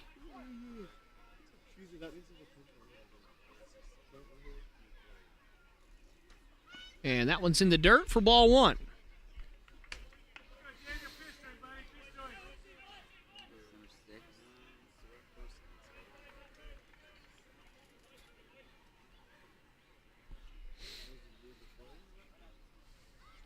Williams 1-0.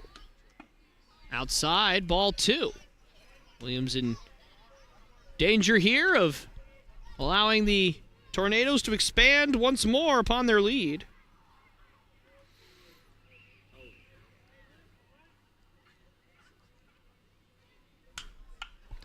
And that one is out of play. Count moves to 2-1 now.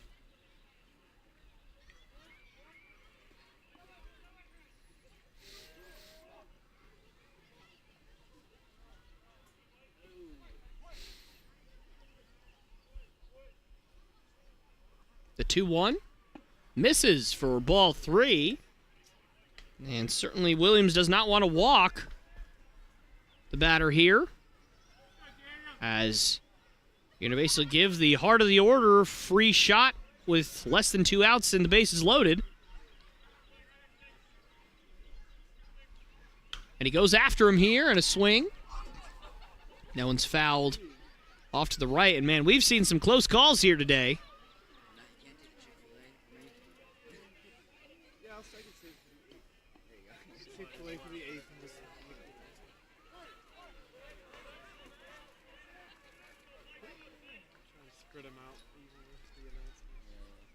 And that one's outside, and Williams not happy with that.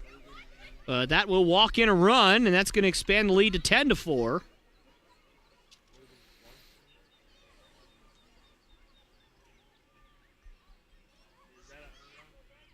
Yeah. Wait, earned run? I don't know. It's an RBI. I don't know if it's an earned. Oh my. And that one hits the batter. Not the best pitch today, but it does happen, as that one's going to hit the batter and another run's going to come across. It's going to bring up Cale Ayler. Already has one home run today, and another home run here would certainly put a damper on the Bruins' comeback hopes in this one. As this lead is starting to get out of hand, it's 11-4. First pitch from Williams is swung on and hit up the middle. Tough hop for Bain, but he fields it nicely, and a quick turn from Burke, and that gets away. One run will score, and now a second run will score. And so 2-run score on that play, and that's going to bring the lead to 13-4. And Burke trying to do everything he can to get that double play and get him out of the inning, and the throw had to be rushed a little bit, and it got away from Perush. And this is getting ugly, folks. 13-4 here in the 7th. It's going to bring up Frankie Vasquez. That one is outside for ball one.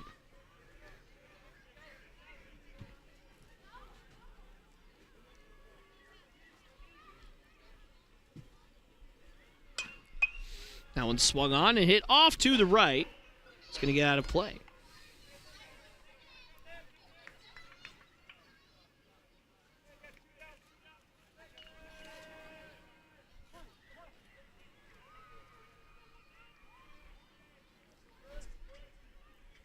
And the 1-1 is outside for ball two.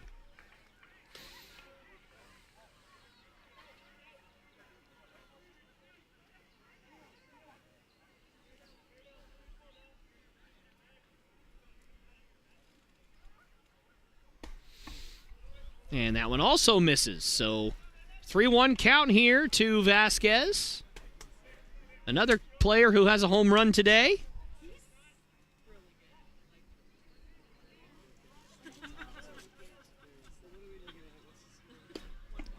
And that one misses. So another walk here for the Tornadoes.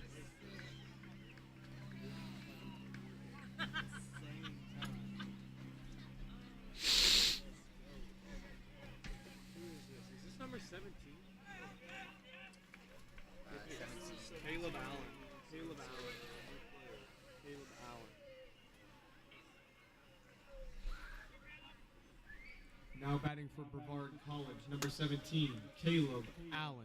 He's going to bring up pinch hitter Caleb Allen up to the dish.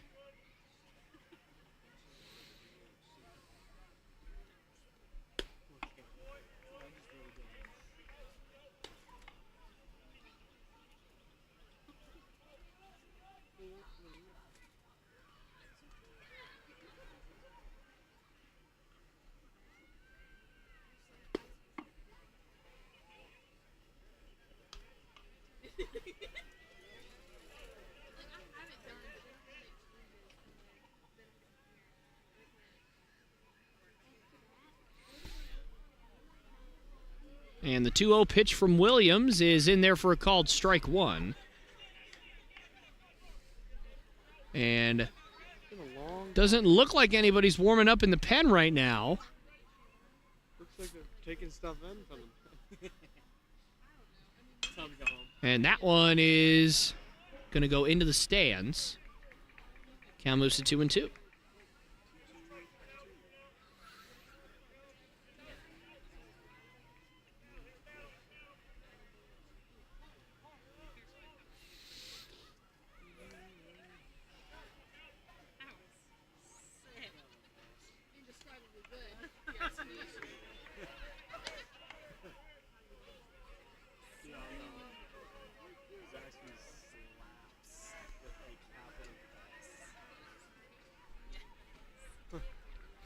And the full count from Williams, and he fouls it off.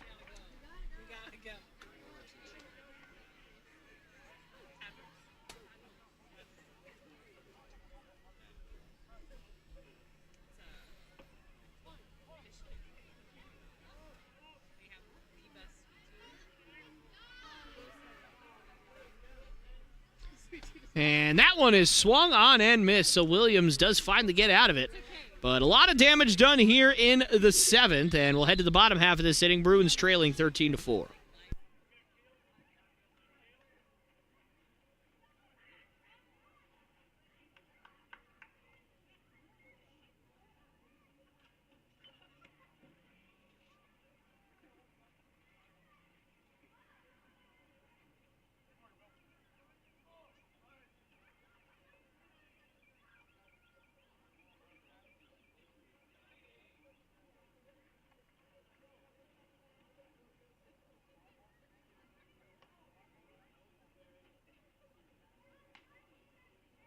Fans, this is just a reminder to return all foul balls to the nearest dugout. Return all foul balls to the nearest dugout. Thank you.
Now batting for the Bruins, catcher number 12, Daniel Barcina.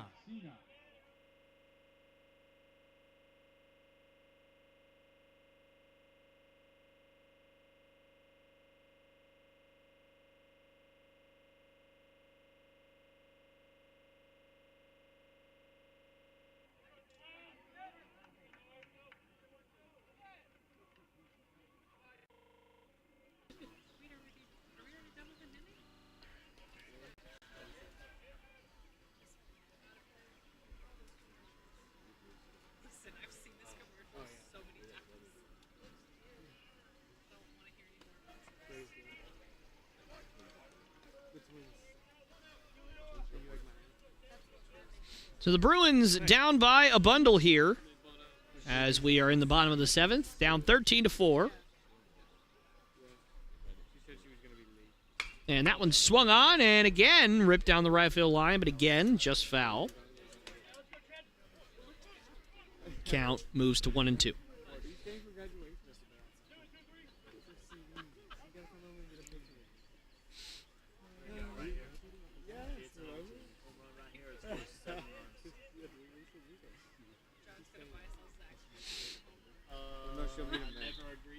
And that one hits Barcina. And so he'll take his base. And the Bruins have a leadoff man on here to start the 7th. It's going to bring up Conley Burke.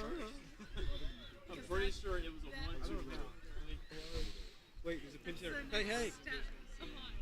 Now batting Ronald Buxton. It's number 9, Conley Burke. Doesn't he have the same name? Byron Buxton? And looks like the coach is trying to argue that he stuck his elbow out at it. And in a 13-4 ball game, I'm not sure how much difference it makes, but I appreciate the effort. Now batting for the Bruins, shortstop number 9, Conley Burke. It's going to bring up Conley Burke.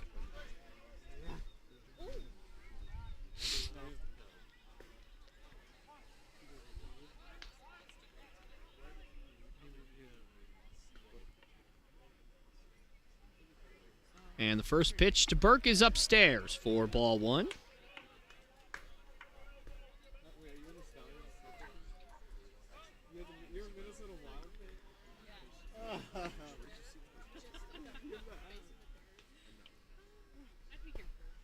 But if you were rooting for a hockey team, And the 1-0. In there. No, never mind. Thought it was going to be in there, and I think so did pitcher and the catcher. But that will be outside for ball 2.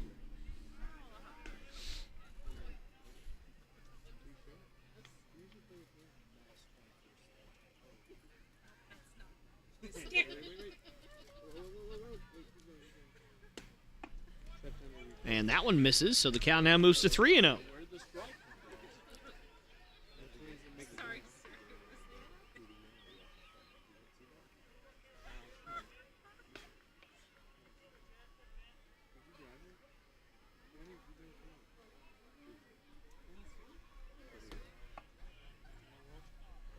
I I saw Buck. And Burke takes a walk. So back-to-back walks here to open up the bottom of the 7th, and the Bruins have something cooking.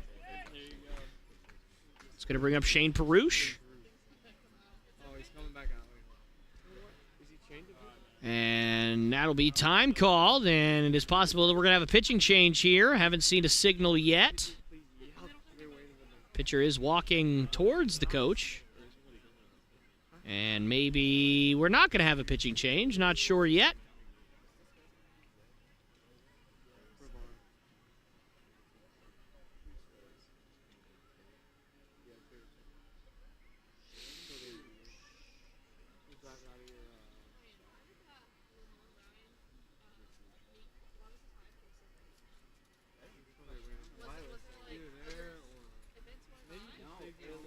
And does not appear that there will be a pitching change.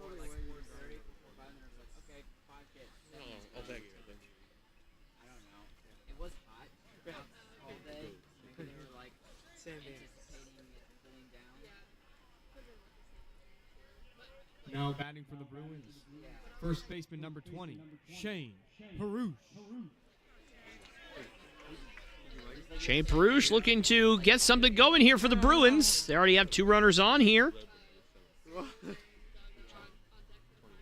In the 7th, as that one's upstairs and outside for ball 1.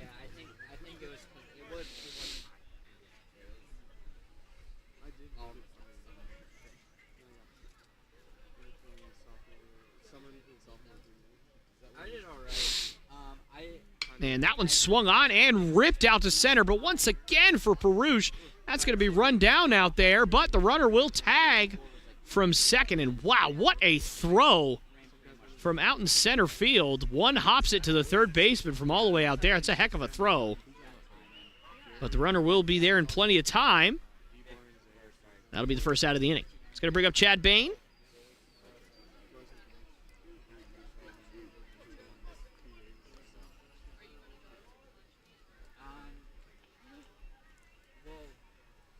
Now batting for the Bruins, second baseman number 1, Chad Bain.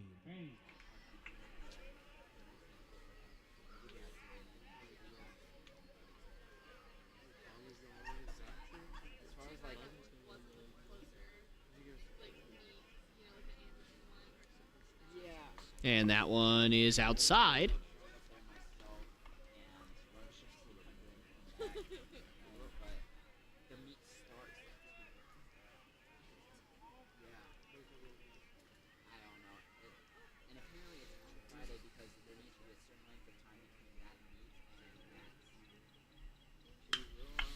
And that one is hit out towards left field. This might be deep enough to score the runner from third.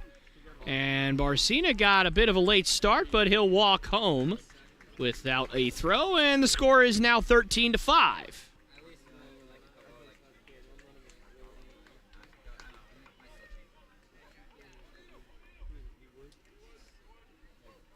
Now batting number 29, Daniel Wood. It's going to bring up Daniel Wood with 2 outs and a runner on here.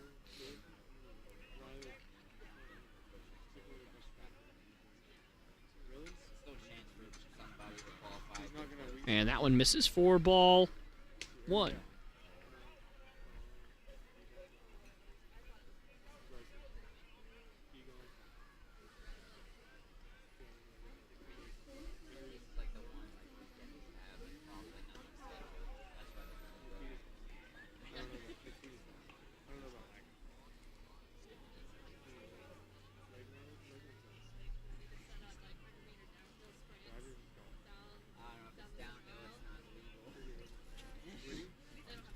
And the Bruins keep it going here. The next pitch is swung on, and that's going to be up the middle for a base hit. So Daniel Wood comes through for the Bruins, looking to keep this inning going, and that's going to bring up Zay Brandt, left fielder for today's contest.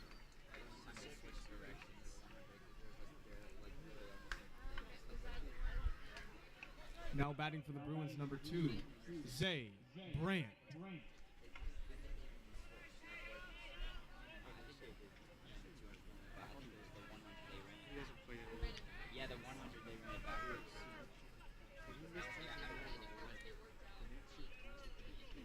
Yeah,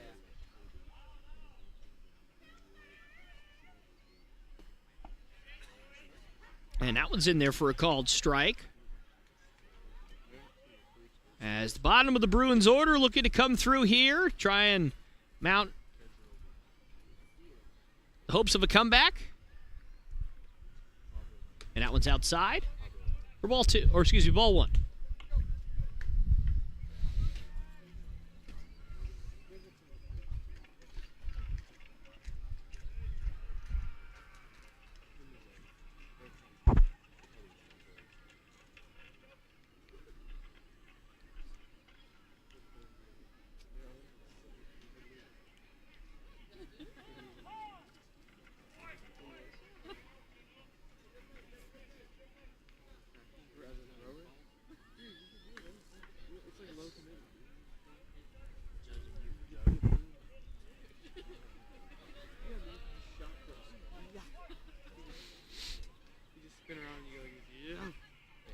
And the 1-1 is swung on and hit out towards shallow right field. The right fielder moves over a little bit and battles the wind, but he makes the catch for out number 3. So the Bruins do score 1, but they still trail 13-5 as we head to the top of the 8th.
All right, and we are back here live as Now the batting number Bruins 16, Tristan scoring a run at the bottom of the Robinson. 7th.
But still trailing 13-5 as that pitch is in there for a called strike 1. Late right now. But again, nobody warming up in the Bruins pen, so this is Daniel Williams' ball game right now.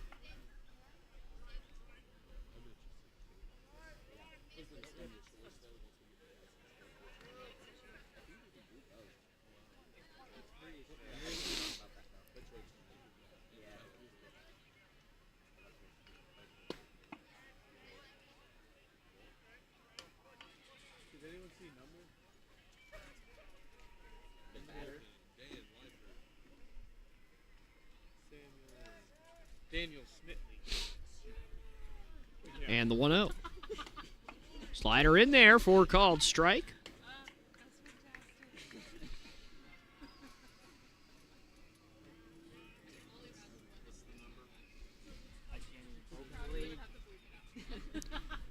And that one's outside, and a nice stop from Barcina.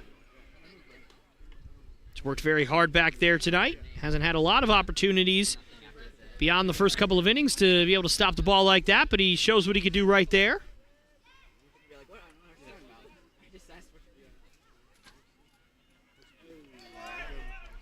And unfortunately, that time it gets by him. And the runner's going to advance 90 feet.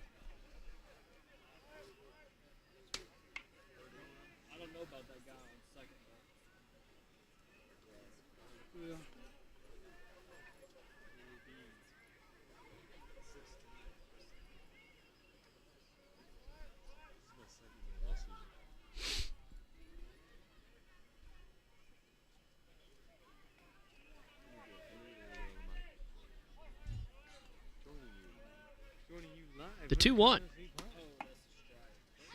In there for a called strike. Count moves to 3-2. Believe I might have said 2-2 by accident there. Meant to say 3-2. Sorry about that. The 3-2. Williams fires it in there. That one swung on and hit down the right field line, foul.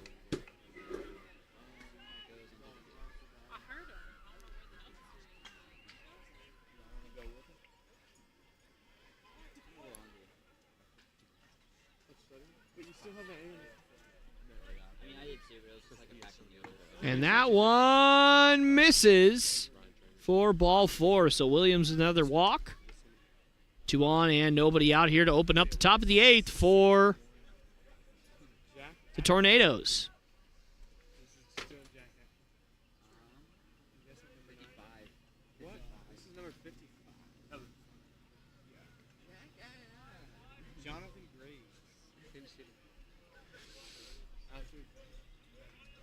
And that one's in the dirt. Nice stop from Barcina. Count is 0-1. Brevard College, number 55. Jonathan. Excuse me, 1-0. I don't know why I said 0-1. I apologize. It was not the correct thing that I wanted to say.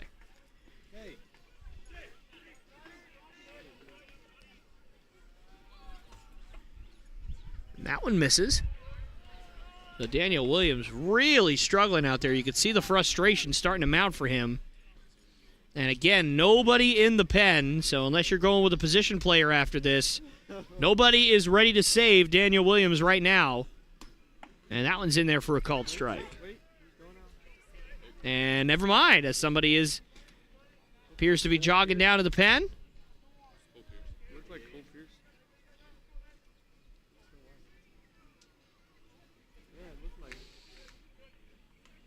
And that one hits, Did that hit the knob of the bat? I believe, the knob of the bat. Yeah. That's exactly what happened. It certainly sounded like it. And an unfortunate break for the Tornadoes.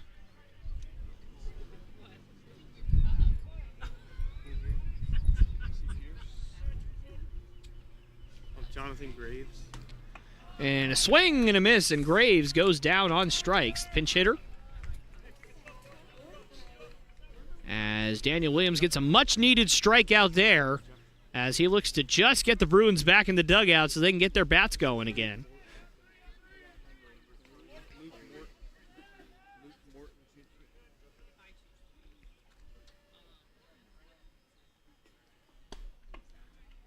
And that one's in there for a called strike. Now batting for Brevard College, number 3, Luke Morton. More time.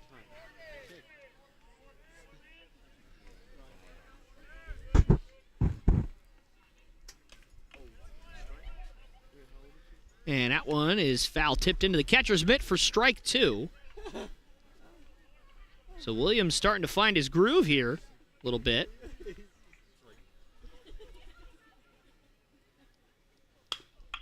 That one is swung on, and Bain can't get to it. They're going to wave the runners around, and the throw into third is not going to be in time.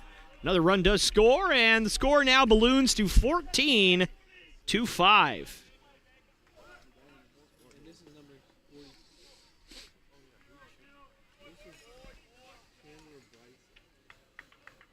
Man, they're putting all the freshmen in. Chandler Bryce.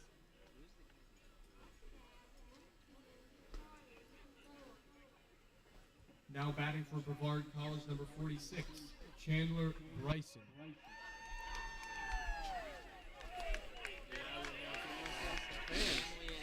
Yeah. Woo. Fam came up for the game. Okay, I kind of hope he gets a hit. Yeah. Not his family, so. Sorry, we're not coming back. And that one in there for a called strike. Daniel Williams starting to find the zone here. Good sign from him. Yeah, he got engaged last week. And that one's outside for ball one.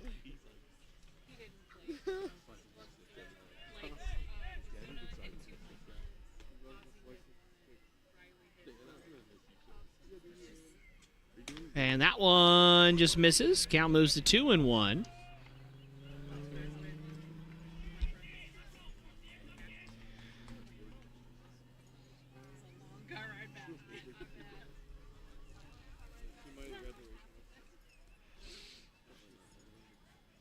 Yeah. 2-1. And that hits the batter. Takes one. And fans get fired up over there for the Tornadoes. And Williams has got to be frustrated at this point, and time's going to be called, and Coach Castile's going to be out there, and that might be all for Daniel Williams. As Cole Pearson was down in the bullpen. And Cole Pearson maybe not going into the game to pitch. It looks like it's actually going to be Conley Burke going to go into pitch, as Cole Pearson may have just been warming up to take his place in the field. That appears to be the case. And that'll be the night for Daniel Williams. And we'll have a pitching change when we come back here in a couple of minutes.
All right, ladies and gentlemen, we're back here live in the top of the 8th. One out, bases loaded.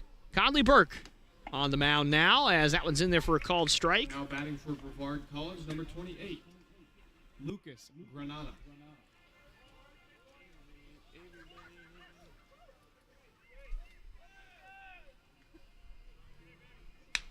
And that one is chopped over to short. Could this be 2? No. So a run will score, and the lead now balloons to 10, as it'll be 15-5. Great effort there. Nice job from Conley Burke to go right after these hitters. But that will be an RBI. And first and third signs given by Barcina.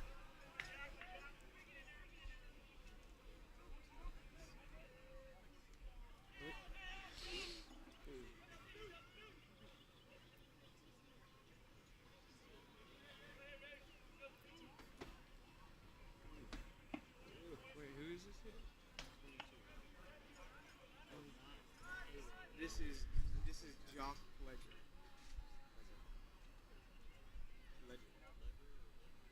Jock Ledger.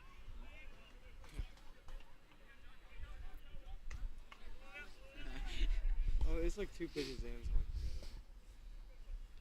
It's like a full count. I'm like, oh yeah, Jock Ledger's hitting.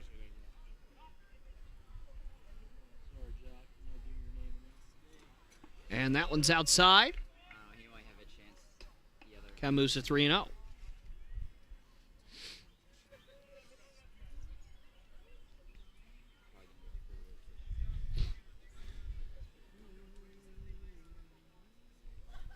And that one in there for a called strike, as again Conley Burke just looking to get the Bruins back in the dugout. This inning has been a brutal one for the Bruins. It's been long and it has been drawn out, and it has just been a slow bleed all day for this Bruins pitching staff, to the tune of 15 runs given up.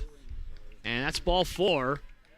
So this inning not over yet, as some more pinch hitters coming up here for the Tornadoes.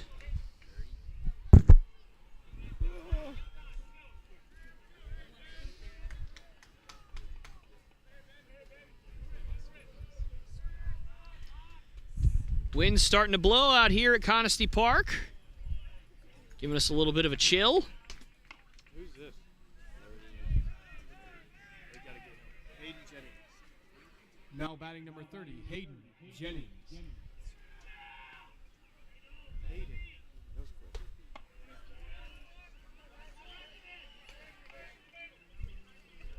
Hayden Jennings up to bat now for the Tornadoes. This has been the longest inning ever.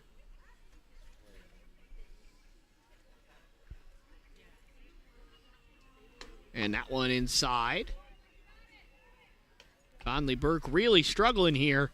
Find home plate after going right after the first batter. It has been tough sledding for pretty much every Bruins pitcher to find home plate today. And that one is in there for a called strike. Count moves to 2-1.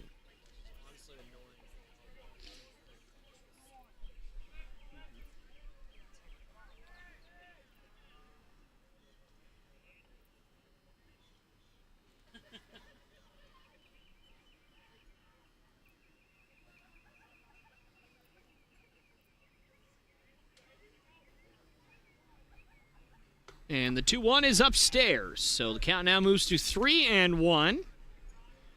And one ball away from walking in another run here are the Bruins.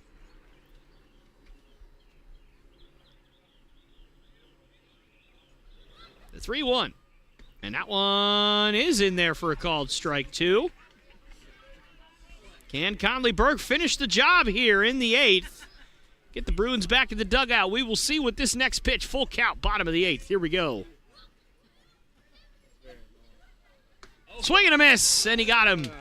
And this inning has finally come to a close, and we'll head to the bottom of the 8th. Bruins now trailing 15-5.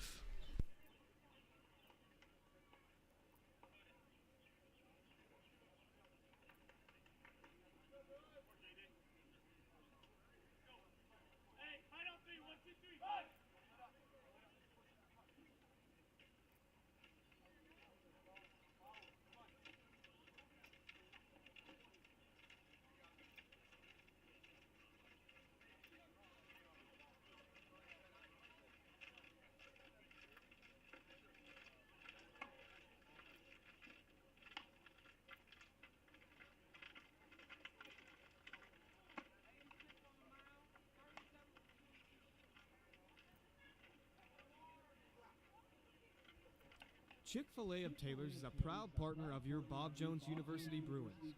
Chick-fil-A of Taylors is located just a few miles from Bob Jones University on Wade Hampton Boulevard. Go check them out today.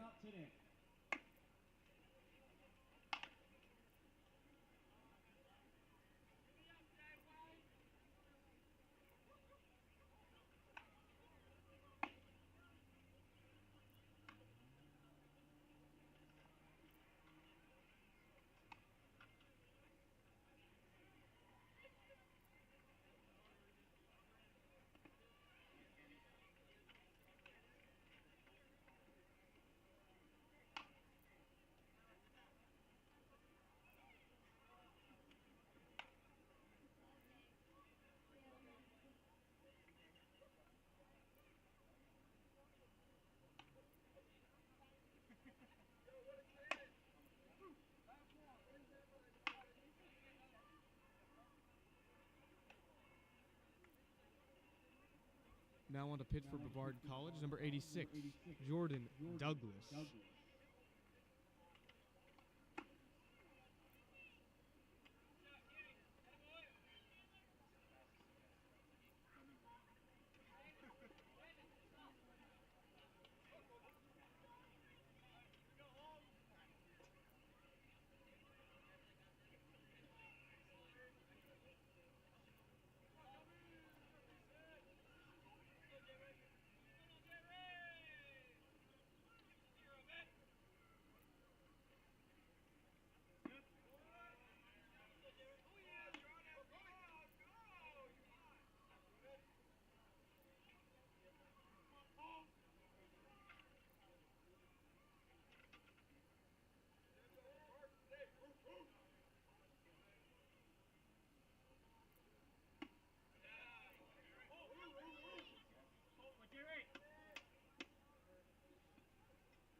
And that one check swung, but pretty much went all the way around. Count's going to move to 3-2.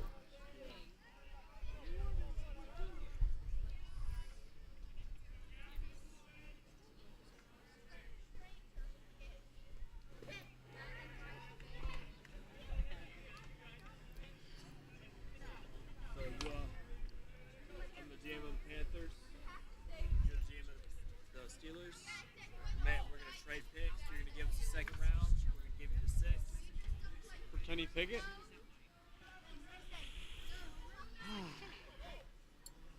You like it?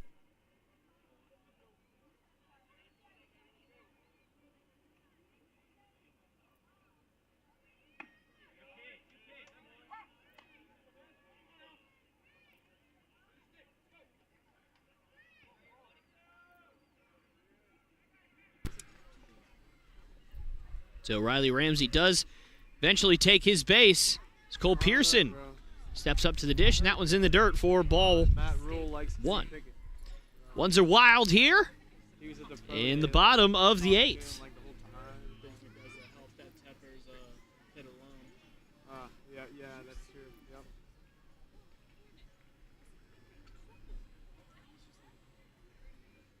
Some ties there for sure. We traded our second and third round pick for Sam Donner. Yeah, what's he? Is he gonna be the guy there? Well, I just Is he gonna work out? everyone seems like they want to move on, but I mean, I still don't think he's really been given a fair shake. We couldn't block anyone last year. It doesn't matter. I Well, mean, you guys started out like what, 3-0? yeah, we did. Yeah, he Just looked like because we're playing like the Texans.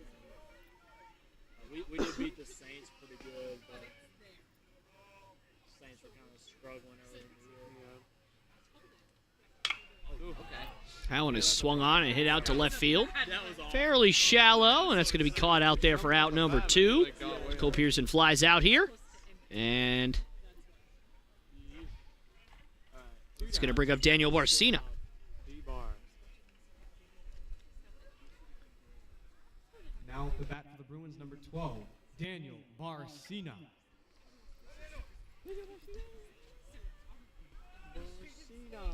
better be getting some. I didn't get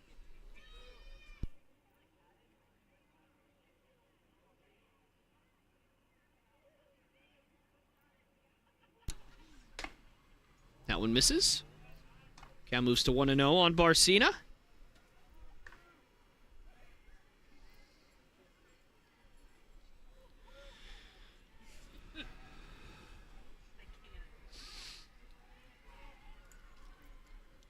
The 1-0, and that's inside. That gets away from the catcher momentarily, but a nice play back there to keep that in front and controlled. Bottom of the 8th here, Bruins down 15-5. 2 outs.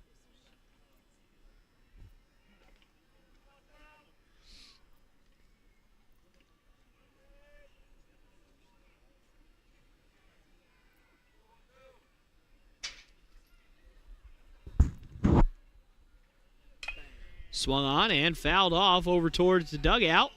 A nice play over there to knock that one down.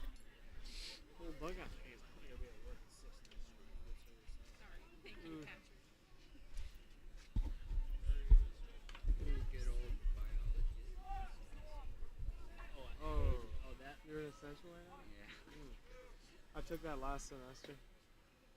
That is the only class I've ever gotten below a B in. That class sucks. And that one is swung on and missed by Barcina. Count moves to 2-2. Yeah, who teaches that? McKinney? Who used to teach it? Some guy named Dr. Yeah, dude. Just, ugh. I got like a A. And the 2-2. Swung on and fouled off at the plate. Oh, dude. I had Still a 2-2. I got a 68 in the biology part. I took it first. Going first, so I'm just going down. I had like an 86, now I have like a 74. Oh, yeah, dude.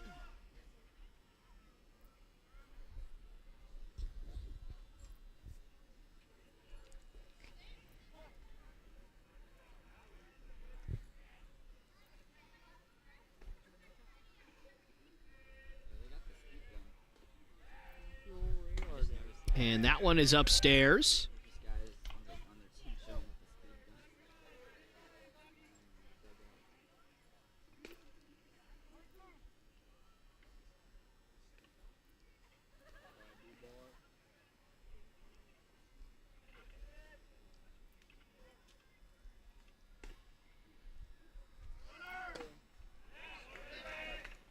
Into the 9th we go.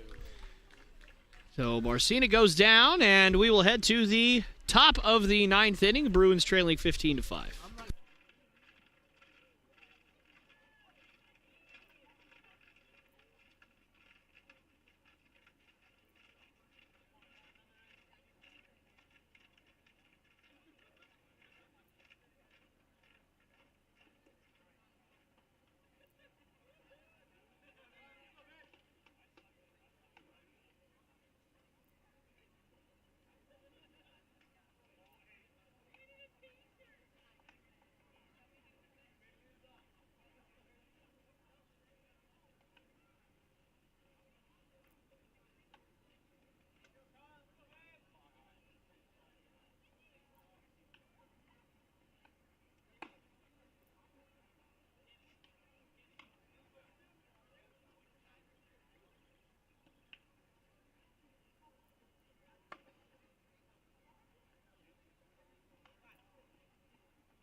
All right, ladies and gentlemen, to the 9th inning we go as Conley Burke will still toe the mound as that one swung on and missed by Caleb Adams. Allen. Excuse me, Caleb Allen, my apologies. The 0-1 in there for a called strike 2. Certainly what you want to see from Conley Burke at this point. Just go after these guys. You don't have anything to lose at this point going after these guys. Swung on and missed. 3 pitches and 1 strikeout already for Conley Burke here in the 9th. 1 gone. Here for Tristan Robinson. Okay, Kenny. 44. John Burton III. Okay, sure. He's 41. They're saying Kenny. I think it's Kenny Pridmore. Kenny Pridmore. I heard him say Kenny. Oh, shoot. He might be 41. And the 0-1 is upstairs for ball 1. It is 44 back. They must have a switch up. It's Kenny.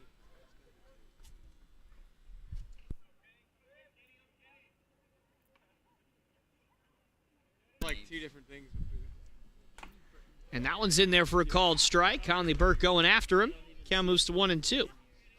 Okay, if it's not, there's no put 41 on. Because that's his number on here. And in there for a called strike 3. Conley Burke making quick work here so far in the 9th, and that'll be 2 down. Micah Johnson. Whoa, his name is spelled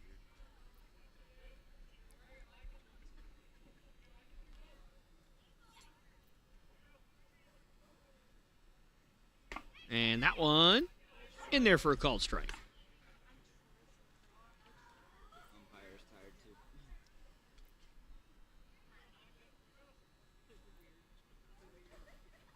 And the 0-1 is in there for a strike as well. So Conley Burke really going after him here.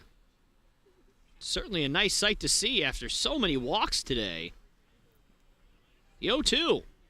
Swung on, and that one's hit out towards short, and a leap, but that's going to get into left field for a base hit.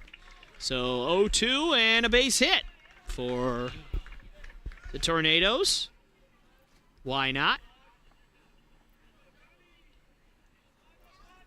So this inning will continue here, and we'll see how Conley Burke fares out of the stretch here. Jonathan Graves. Now batting number 55, Jonathan Graves.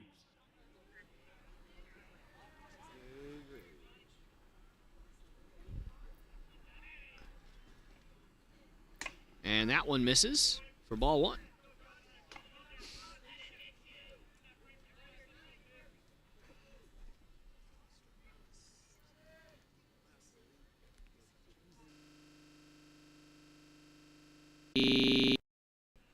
And that'll be another walk here.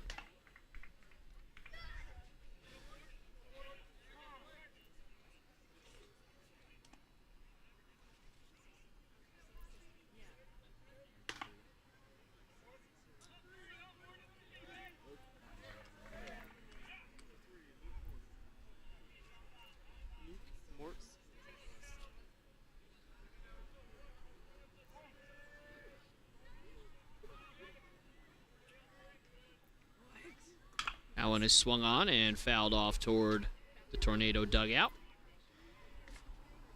Count is 0-1.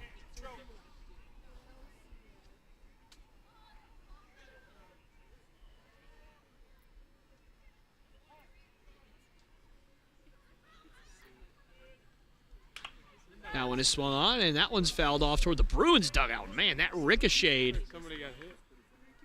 And somebody got hit, but they appear to be okay.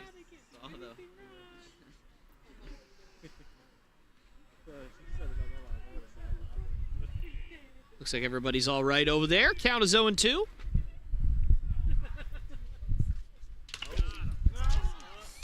Wait, they're stuck to the. Well, And that one is popped in the air and caught over there by Shade Perush at first base.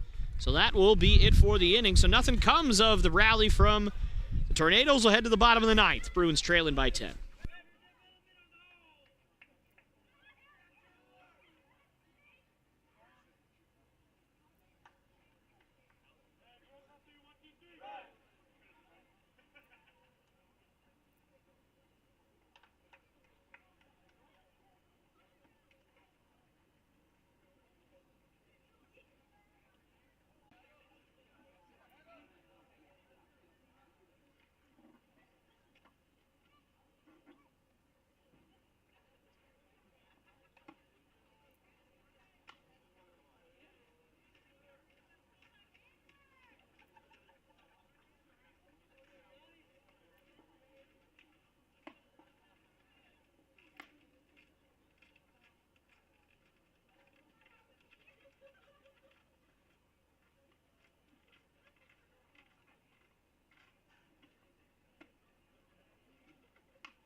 All right, folks, we are here in the bottom of the ninth. Bruins trailing by 10. That pitch is in there for a called strike to Conley Burke. Batting for the Bruins, number 9, Conley Burke. Bruins looking for a rally here, and it's going to be one heck of a rally if they get it. Down by 10 here. Swung on and popped high in the air, but perhaps playable. It's going to stay in play, and that's going to drop. Burke gets another chance here.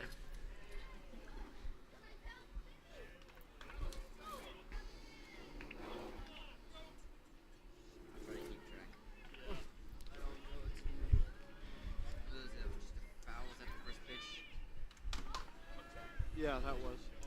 Oh wait, no, that was the second. Did it go off? The 0-2. Misses for ball 1. Come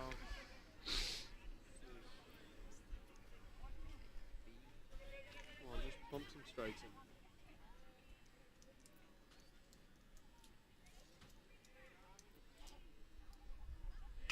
That one is swung on, and that's going to get into left field for a base hit. Conley Burke leads things off here in the bottom of the ninth with a base hit. It's going to bring up Shane Perouche.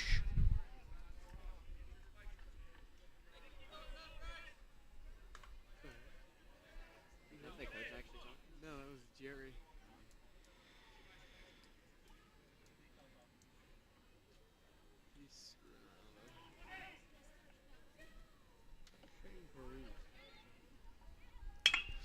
And that one is ripped out to center field, and a slide and a catch. Out there in center, nice play. It's going to be out number 1, and Shane Perouche continues to have terrible luck today. It's the third time he's lined out to center field today. Just one of those days for the Bruins and for, of course, Shane Perouche. That's going to bring up Chad Bain.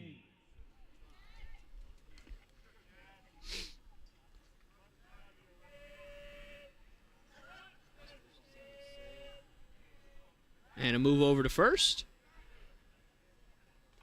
He'll get back safely, and I venture to say that down 10, probably not running, but I guess I've seen weirder.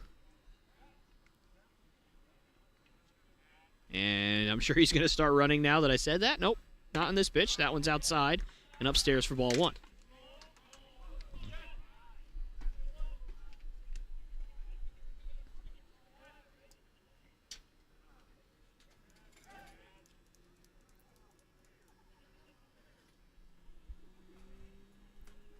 And that one's outside. Ball 2.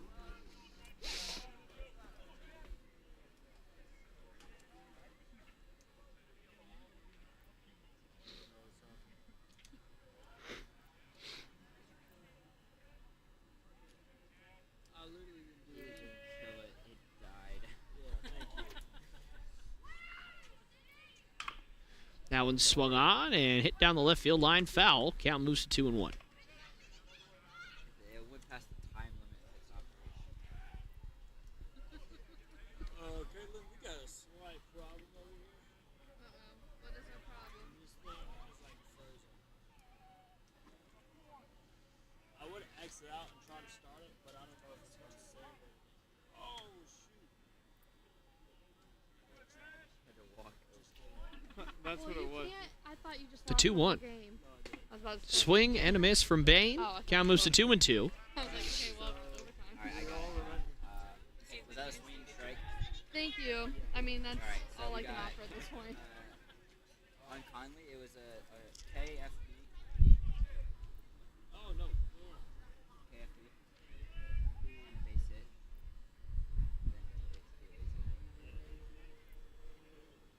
And a swing, and he fouls it off. And then Oh, the stadium lights are going on. F8. And this guy has gone ball, foul,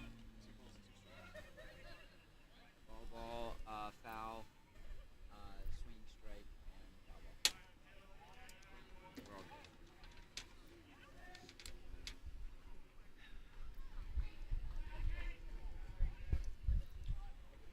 The 2-2 again. Fouled off again.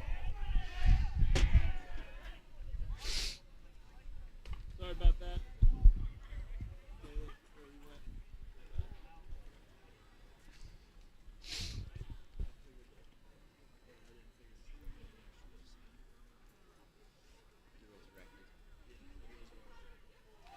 Internet connection.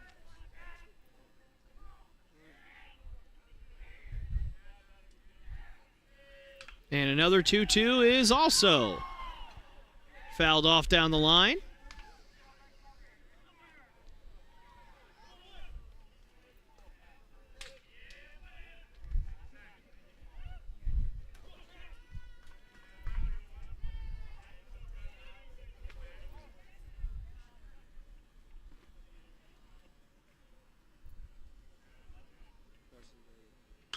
And that one is swung on and hit down the line. Will it stay fair? Yes, it will. It's going to be a base hit for Chad Bain.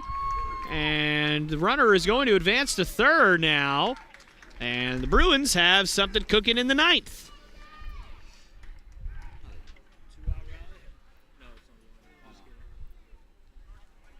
It's going to bring up Daniel Wood. Now up to bat for the Bruins, number 29, Daniel Wood.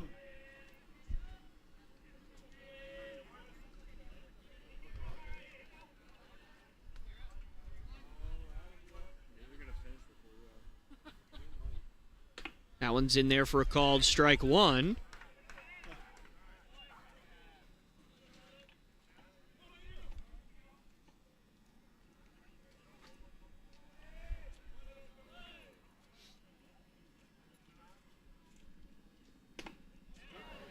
And that one is in there. 0-2 now to Daniel Wood. Bruins certainly running out of time here. Swung on, hit out towards center. Might be deep enough to score the run. We'll see if they test it, and they will. Throw to the plate will not be nearly in time, and the Bruins will put up a run here in the ninth. Score now moves to 15-6, but they are down to their last out. That's going to bring up Zay Brandt.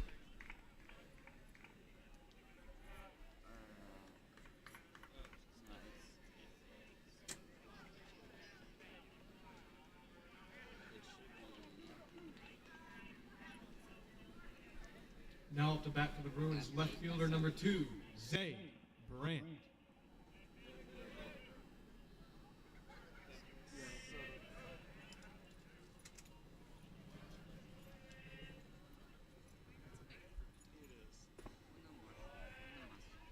And a check swing, and they're going to check him, and he did not go. Count is 1-0.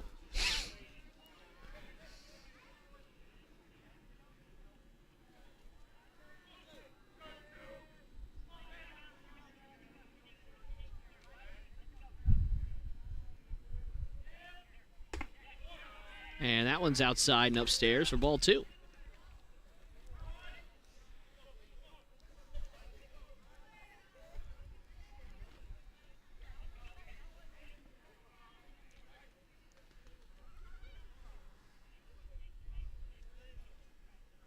The 2-0. Way outside. These balls are getting progressively more and more outside. We were all like, in sync on that one. Count is 3-0.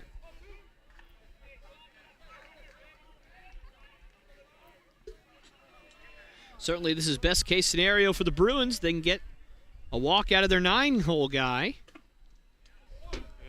And they do get a walk. So it's going to bring up the top of the lineup and Colby Hogan. As the Bruins look to continue their rally.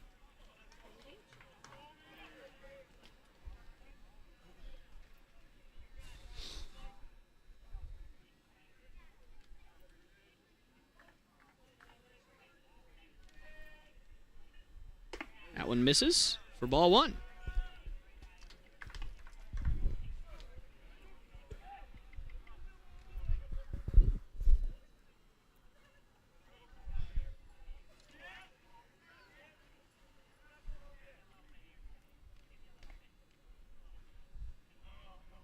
And that one misses for ball 2.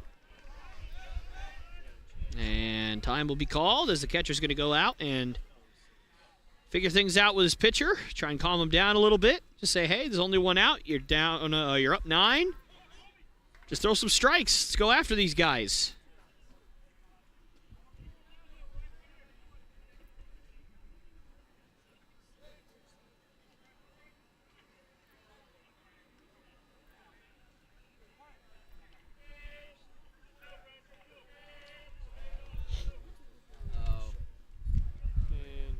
And that one gets by the catcher, so the runners are going to advance 90 feet.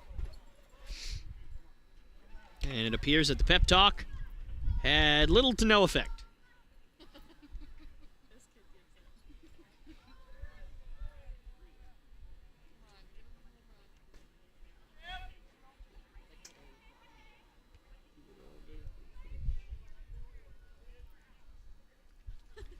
Give him the green light 3-0.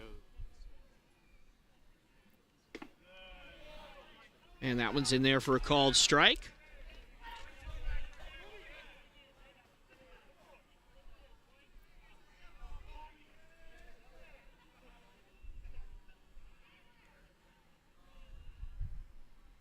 That one is fouled off by Colby Hogan at the dish, and the count is full. And for the first time tonight, the Bruins are down to their final strike.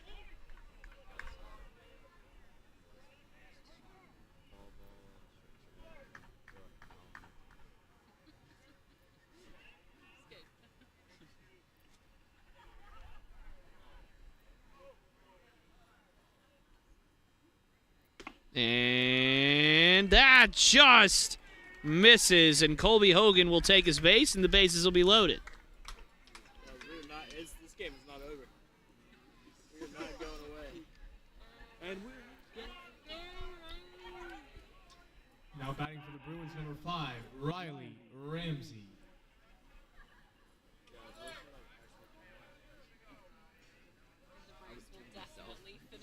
the Braves will be done before we hurry up. Starting an hour 20 later. We might not make it back for curfew at the time. Oh, curfew. I forgot about that. Yeah, you remember curfew, man? Yeah, I remember that. We're still adhering to that. You guys don't have curfew? And that one swung on and fouled off. And the count moves to 1-1. I think Nick's gonna live in CVA actually. Is he? No, I think- no, he's not. I think he was talking about it. No, he got a house. Oh, he did? Yeah, he's from Okay, he was. Last time I talked to him, he said he was looking at CVA. When did you talk to him? I don't know, It was probably like a week or two ago. Probably 2 weeks ago. In the 1-1. When did you buy the house? Riley Ramsey fouls that one off to the right and out of play. Count moves to 1-2. And once again, the Bruins down to their last strike. He was talking about that. Maybe that's what he know.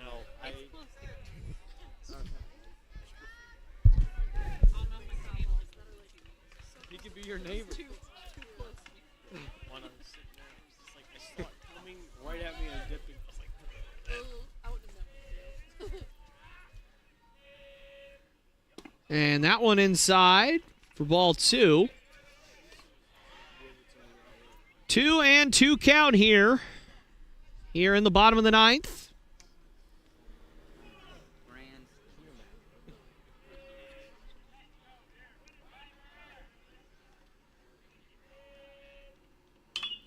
Swung on and popped foul. That's going to get out of play and into the stands as some people get out of the way.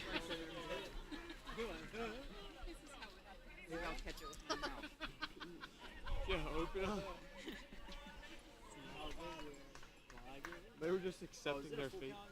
No. 2.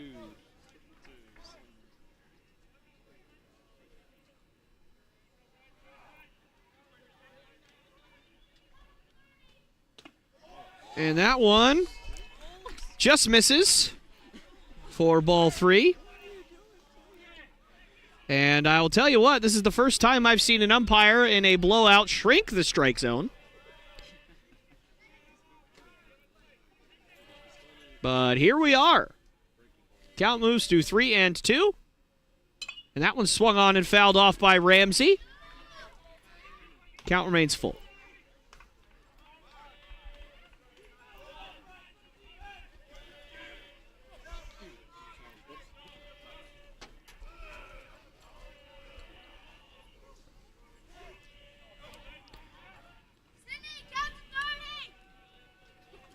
And the 3-2 again. Swung on and fouled off again. Count stays full. Well, yeah, the runners will be off on the pitch.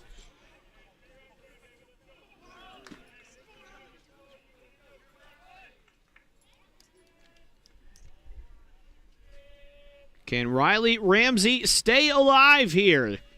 Bruins have been down to their last strike for quite a while. The 3-2 count again. Swung on and ripped down the line and foul.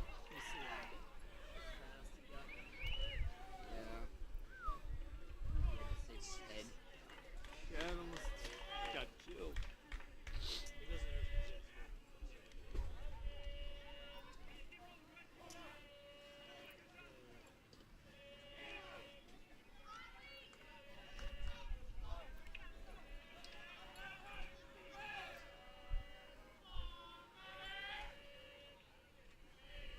And full count again. And another miss. Another walk here with the bases loaded for the Bruins, and the score is now 15-7. And that'll bring up Cole Pearson. Now batting number 38, Cole Pearson.